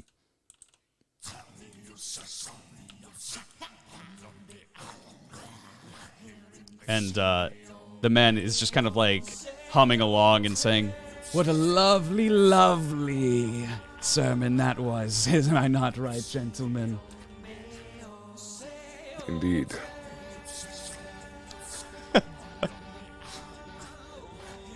"Look down, what are you up to?" Just watching the whole thing confused. Out to the balcony. Yeah. I don't know what to look for here, because all I know is that we're here to save children, and there's none in here. Also wondering how they got a cart into this fucking building. Came through right through the big doors. Yeah, it is kind of surprising, because there are stairs here. Also, what the point of the scythes are if they don't use them? Yeah, they're just kind of dragging on the ground beneath the cart. Intimidation factor. And the old man kind of spins around on his chair and looks to the rest of you and says, Well, I'll be downstairs. Thank you for coming to today's service. Of course. Try not to cause Too much trouble. He goes downstairs. Tim's just kind of looking around the place as if like someone that like first saw like a spirit Halloween store. It's like, yeah, you know, it's not particularly like not scary, but it's also like cliche in terms of like cliche for him because he's seen his fair share of bodies now. Right. Oh, definitely. And he'll go over to look down and say, I think we should try to speak to the Archbishop. We. Well, but you should be around. I look at the organ. If you want to try to play it, well, that is your decision. Oh, God. It is, after all, your temptation to do so. Why would you do this? What's it gonna be? Look down. Oh, thank goodness we auto-saved. Yeah, I'm pressing F5 key. Why is nothing showing up? I keep pressing F4, but the application won't close.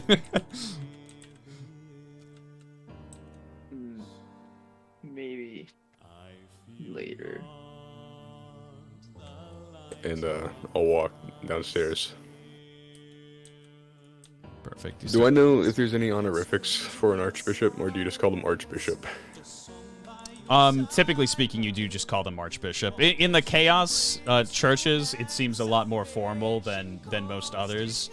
There aren't a lot of like formalities, since they kind of just give in to their just like most bestial like desires much of the time. So typically speaking, they don't really get offended by much.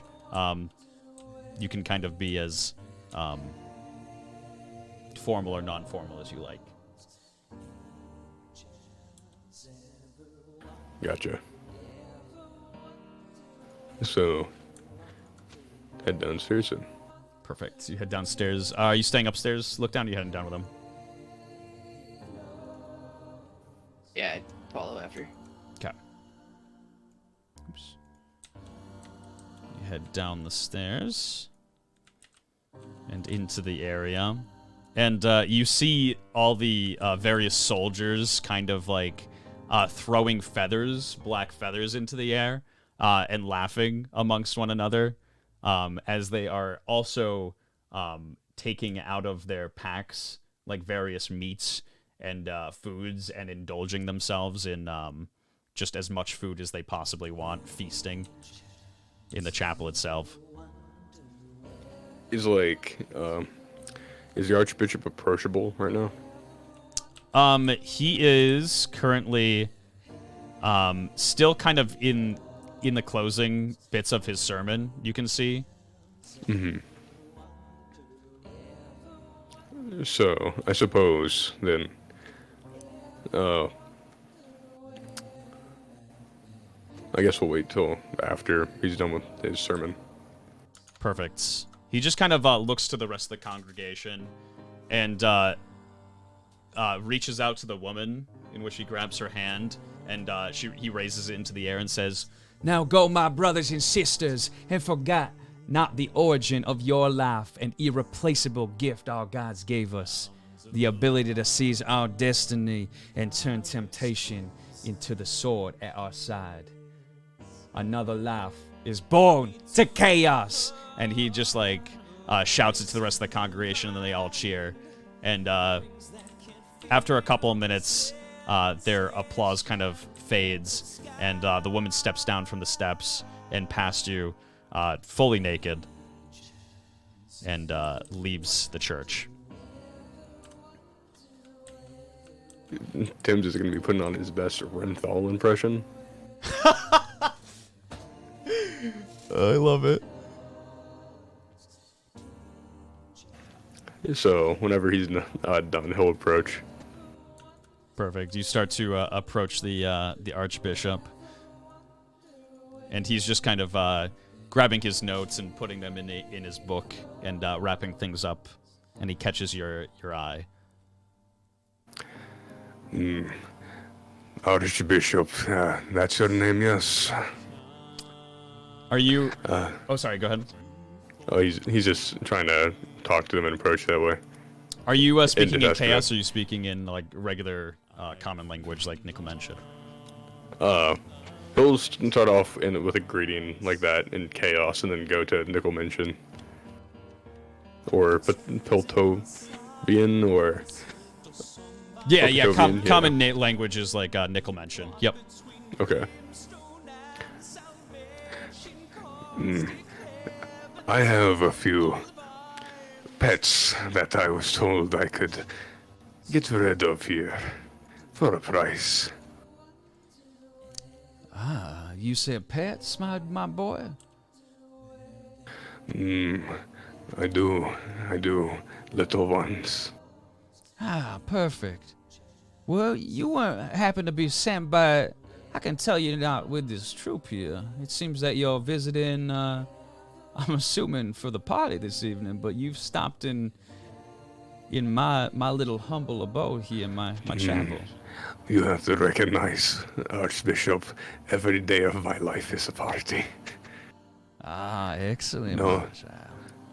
No. I have business to do, but it would seem the people here are relatively reclusive about business. Yes, they don't share some of the same passions in which I do. Sometimes I feel like I'm talking to a flock of doves more so than actual people themselves. It's nice to see somebody who understands the language.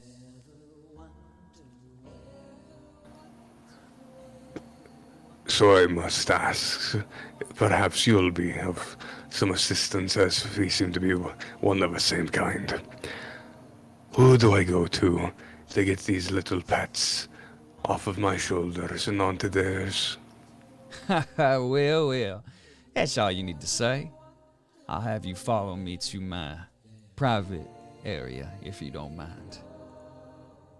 Of course. We don't mind. This is my assistant. Don't mind the scars. That's the fun part. Oh my. You seem to be a child of chaos yourself. You seem to have an incredible gift among you. I can see it right into you.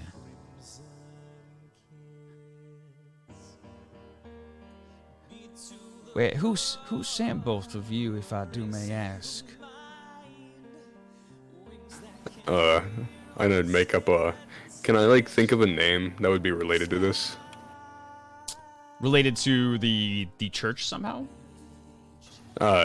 Just... Or the operation? Or, slaver in general. I was gonna say, there's technically, Captain Rel.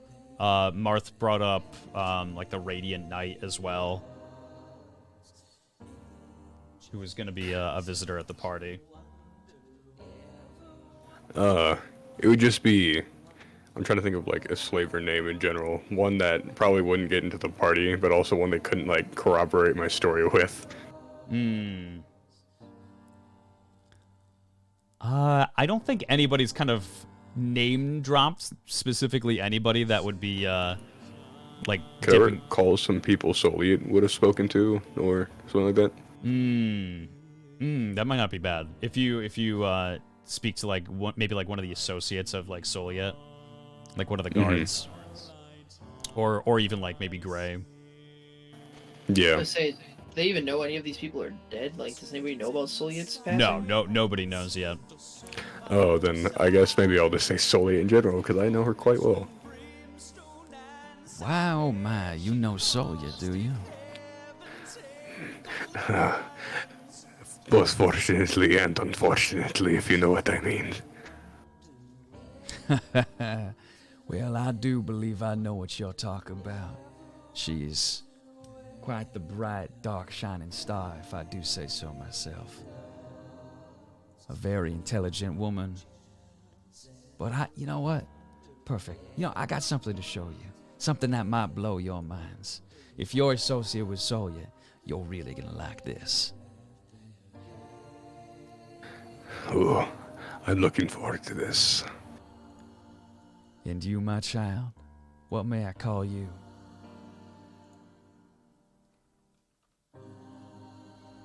I'm trying to hold it together. I have bound him to silence. If you want to refer to him, just call him what I do. Pet. Oh, Pet, I see. Oh, very interesting. Well, Pet, and what may I ask is your name, sir? My name is Yelkor. Yelkor. Follow me, gentlemen.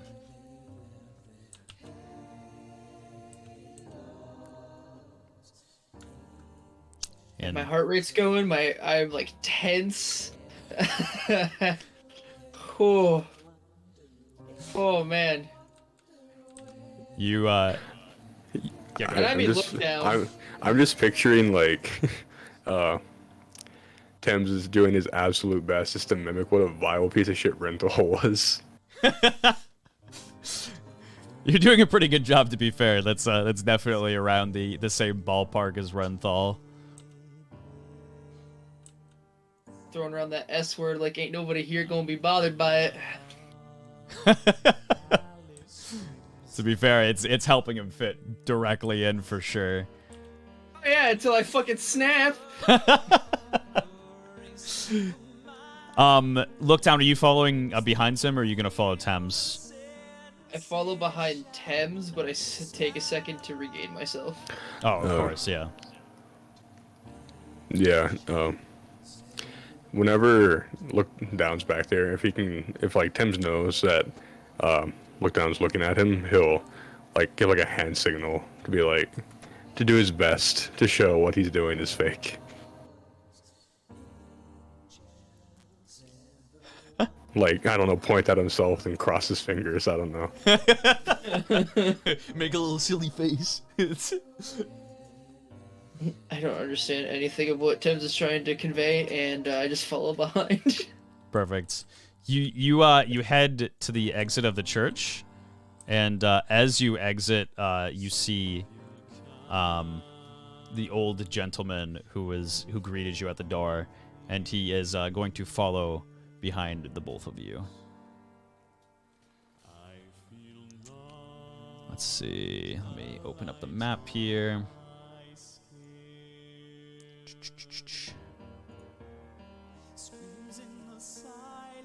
Are you enjoying your little scenic music?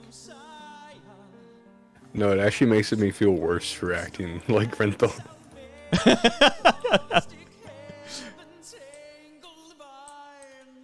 Am I in the right area? Maybe. Perhaps. Something about it just gives off like big occult vibes. Oh yeah, most definitely. Weird. Can't imagine why that would be. Yeah, I mean like occult music while acting, you know, evil. Yeah, no. He starts heading down the pathway here. He says, "Follow me. I have something very, very fun to show you." And he turns right to this building here, and he uses a key to unlock it, and invites you in. He says, "After you, gentlemen." I'll kind of do like I'll kind of put on like a little bit of a, you know, that kind of just hunter, like kind of creepo, massive weirdo walk. Where they have like that, where it acts like something's wrong with their knee. Yeah. Like, it's hard to explain, but you get what I'm saying. No, right? I think I get what you're saying. Like, you take like a little pause, and like your knee shakes like a little bit, and then you go on and make like the next step. Like Silco. Ah, yes. Okay. I get what you're saying. And do you enter into the house? Yep. Perfect. You go into the house, and the father puts his hands on your shoulder, look down, And he says, "You two must be very special guests for the Archbishop to invite you into his private quarters. I rarely get to come in here."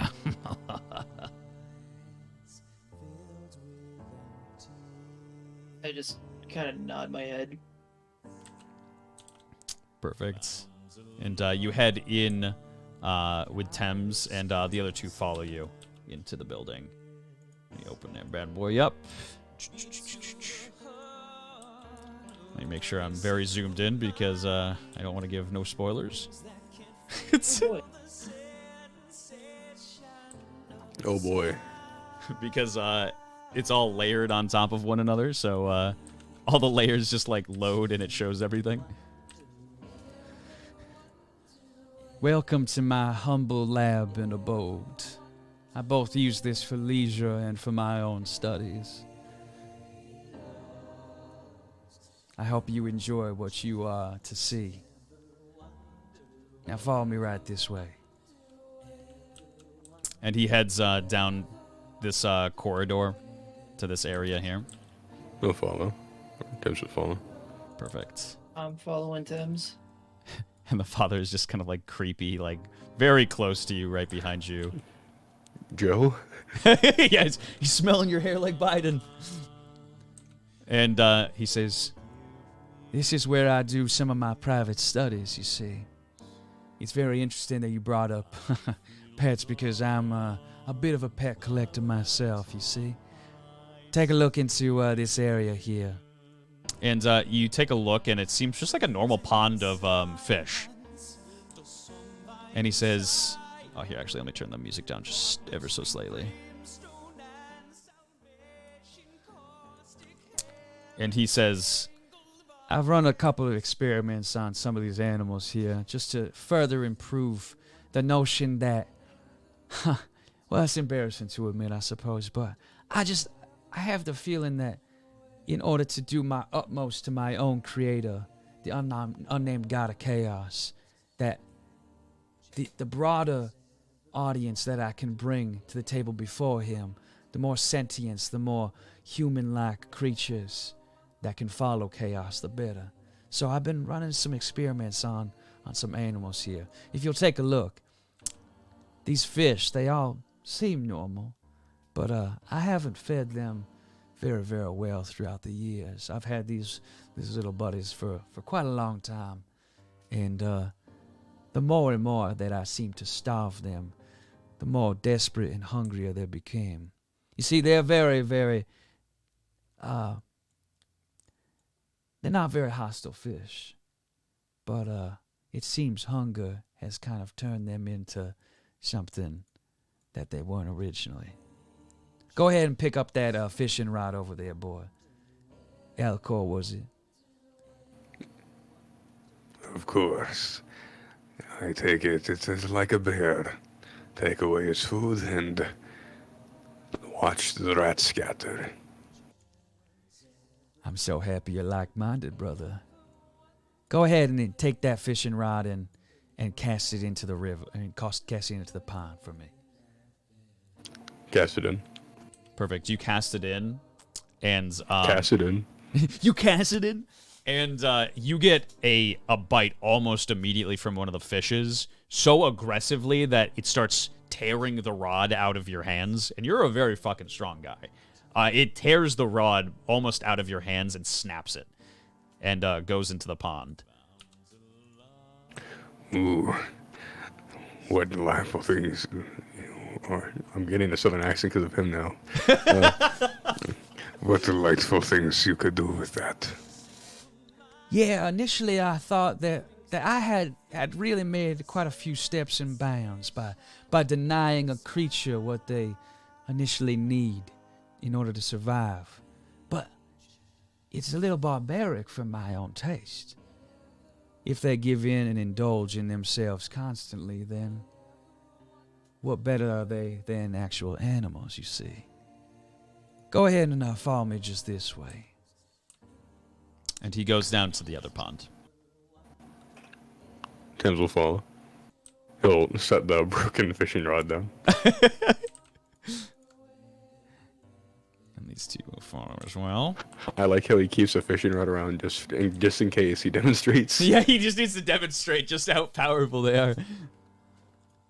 And he looks into this pond. He says, Another very docile species down in the southern area of the pond here. And I had a brilliant idea. Instead of starving the creatures, what if they were able to live with other predators much stronger than they? You see, I put in these gigantic specimens up in the northern area of the pond quite a long time ago. And they were very, very ravenous. They wanted to eat the fish in the southern pond very, very desperately. Just natural predators to them, you see. But I put a thick layer of glass in between the two areas the pond's connecting. And I let the fish watch each other for a couple of years. And so help me God, when I lifted that glass up, it seems that the fish in the southern pond had adapted, and they steeled themselves. One of the big fish, very daringly, went into the full pond of fish, the small fish, and they killed him. They didn't eat him, but they killed him. The other fish that were in the northern pond, they had witnessed such an event happened, and they never crossed that line again. Dominance without barbarity, that is humanistic. I always found it quite ironic how life found a way to take away other life. Don't get me wrong, I like seeing a bit of everything, but I wanted to advance the species. You know what I mean? Of course. Follow me to the next area here. I got another fun experiment to show you. and you pass through this area, and you can kind of just see through the glass that there are no animals, but there's blood stains just in these pits. It seems like potentially maybe a failed experiment of his. And he reaches, like, the next area here. Tim's going through this, just sees a lot of things he can feed this dude to. And he spins back around to you and says, "Here was my next experiment. I wanted to take something as kind of stupid as rats, you know what I mean? Rats don't necessarily have nearly as much intelligence as most of the animals in the animal kingdom. But I still believe that maybe I could get them to understand greater meaning as well. You see, every day I call down several balls into their pit, and they have to just simply roll them right into the little targets here. The first rats who can do so always get fed, and the ones that don't, well, I suppose you can put two and two together. Well, so it just so happens that the rats to the southern part of the building were just so much more effective at putting the balls inside the little holes than the ones in the north. And that was simply because this little guy right here. and he like calls down like the balls, and they start like bringing them into like the holes. These guys are doing it like very, very slowly, and they're missing one. And these ones are very, very efficient in just like dragging the balls and placing them in the pits.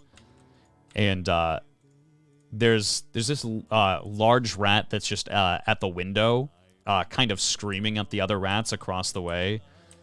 And he says, This little guy right here, well, he's taunting the rest of the rats.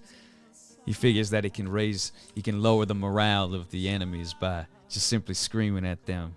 I don't know what he's saying, but it seemed to be effective. Now, there used to be 4 rats in this upper cage here, but one rat in particular, he seemed to understand that they were never going to get fed and that they were going to die out eventually. He ended up traveling up the pipe and left the building. I feel bad for these other ones. They'll never advance. It truly is like most of the commoners you see on the street, is it not? Somewhat, I would say yes. You know, way of thinking. Trying to just grasp at the smallest straw of survival, only to be beaten out by the top dog. The stronger alpha. Now, if you'll follow me, I'll show you one last thing. I think you're real gonna like this one. And he goes over to this platform here, and he he rings a bell, and these cows start moving forward to get to the hay bales, and it starts lowering the platform down. Let's see. Just bring you all down one layer. And as you start slowly being lowered into the room, everything is getting extremely humid and very, very hot. Almost suffocatingly so. It's very, very hard to breathe down here. And the father steps off the platform first and gestures the rest of you to get off. Step off. You all step off, and the Archbishop follows very closely behind you and says, "Welcome to my greatest creation." And he gestures to the end of the room. In the room, you see a massive, massive creature. Several times the size of you. Chained down. You can see that it's been tortured very, very aggressively. And it's being held down. And in each corner of the room are fell goblin children just kind of shaking and trying to make themselves as small as possible. And that is where we're going to end episode 7.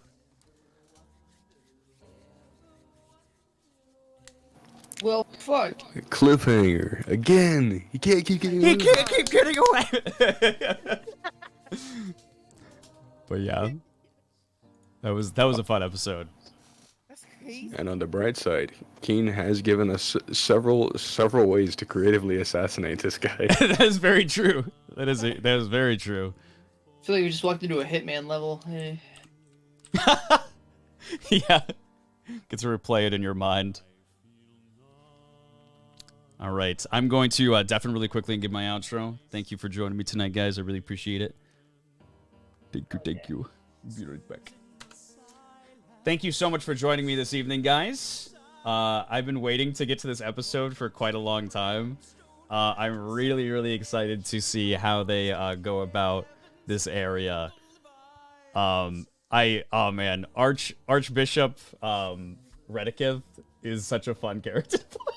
He's so fucking evil. He's so sinister, but he's really, really fun to play. But I wanted to thank each and every single one of you for joining me this evening. We do episodes, like I said, every single Friday. Next week, I'm not entirely sure if we're going to give you guys a campaign episode. We can do that with Look Down in Thames if we really wish to, or if we want to do a game show episode. We can do theoretically either one. But I think maybe we'll do campaign. But I really appreciate you guys joining me this evening. If you aren't following, make sure to follow. If you are enjoying the content and you want to support us, ! Patreon. You can join our Patreon. It's the best way to support me and Tori Kuno, who worked very, very hard on this project. Work on it literally every single week, kind of relentlessly. But most of all, I just wanted to thank you guys for always tuning in. I hope you all have a lovely rest of your evening, my little Dungeoneers, and as always, stay beautiful, my friends.